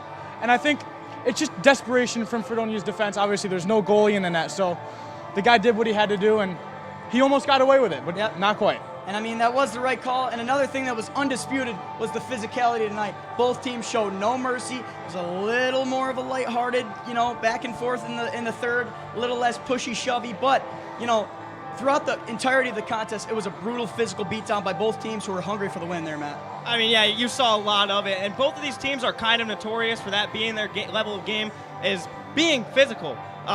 Fredonia, more specifically, boom! You see that big shot from 24. But no, I mean, they toned it down in the third. I think they kind of had to because of the way the game was going, the momentum of the game. But just some really bad decisions by both teams, especially with that Ryan Dickinson trip, really could have hurt Oswego. It didn't hurt in any big way. But yeah, no, physical game, kind of on theme to both of these teams. One word to describe this game? bodies. Bodies. Sydney, what do you think about the physicality of this contest? I mean, hockey is a very physical sport, Oh, so no doubt. honestly, like, it wouldn't have been a game without the physicalities, but overall, I think both teams played well, and, you know, in the third quarter, like, we saw less of the physicalities, like you guys said, so, you know, maybe they started to get a little level-headed, you know. And Mike, we have one more thing to talk about here, and that is the emergence of Cal Shell. Had himself a bounce-back game today. Brandon Milberg going down. Ed Goshik said he had cramps, so he did not compete the rest of the game. But Cal Shell stepped in, and he performed. He had that dog in him tonight. Absolutely, and I went and got an interview with him after the end of the second period. That was beautiful. Thank you. And he told me that it was really just about being in that mental state and being ready, and he thanked the defense for a lot of his work. Obviously, we saw that 4-minute penalty from Dickinson, and he said the defense did a really good job cutting off all those lanes and not letting them get any really easy shots off on him. Yeah, Matt, what do you think about Cal Shell's performance here tonight? I mean, I don't even want to talk about his performance. I want to talk about that comment he made about his teammates. And I think yeah. it shows he's a great locker room guy. I think the team obviously thinks so as well. Fans think so as well. They love him. I mean, we can talk about his performance. He had a bunch of saves, especially in that second period. A couple really impressive saves going on. I think Mustache Cash Dash back there. Mustache Cash Dash. Really good job between the pipes. Listen, that man loves himself some hockey, and he loves himself some teams. So, speaking about another hockey team, we're going to be looking at the Oswego Women's Lakers final. Let's take a look at that, where Sydney is going to go over the final score. Yeah, I mean, the Lady Lakers, they took the loss on this one, but it looks like, you know, they kind of pulled back on the shots. As for power plays, yeah, I mean, what are your guys' thoughts? The Lakers got to take advantage. I mean, they 0-2. Obviously, the Cardinals, they did take advantage. They got to go off the power play. Could have been a one-goal game. Could have honestly swayed either way if the Lakers do take advantage. So they got to do better. Both Lakers teams, in fact. Absolutely, and that power play thing has been touched on time and time again. Men and women. Men and women, Yep. yes, their inability to capitalize on these power play opportunities. And we continue to see it. So that's something that both coaches, both teams really need to work on as the season goes on, I believe. Absolutely, and that leaves just one thing. Tomorrow, 7 p.m., the Lakers are back in the Deb to take on the Buff State Bengals in a highly anticipated SUNYAC matchup. What do we think going into that matchup? Can they have 2 SUNYAC victories right in a row? I think so. They got the job done last year during the SUNYAC playoffs. I think they get the job done today. High on morale, high on confidence. I think they got to clean some things up, obviously, but I think it's a winnable game. That Buff State game took them into the finals. Yeah, no, I think Oswego can pull through tomorrow. I just really want to see them start to, like, take advantage of those power plays, like we were saying. And I think it's going to be a very tough game for the Lakers tomorrow. Buff State is a very physical, strong team, and they put up a very good fight last year in the SUNYAC semifinals, so it'll be interesting to see a rematch. Absolutely, and Mike, we can't thank you enough for joining us and your astute performance here on Sideline, and that is enough out of all of us yapping for the night. We are going to shut it down because it is closing time here in the Deb. So, from Michael Shetler, the lovely Matt Sharamita, and Sydney Selleck, we thank you all for joining us on this broadcast, and we will see you all tomorrow at 6:30 for the pregame show as the Oswego State Lakers take on the Buff State Bengals. It's been a pleasure. We will see you all tomorrow here on WTOP 10.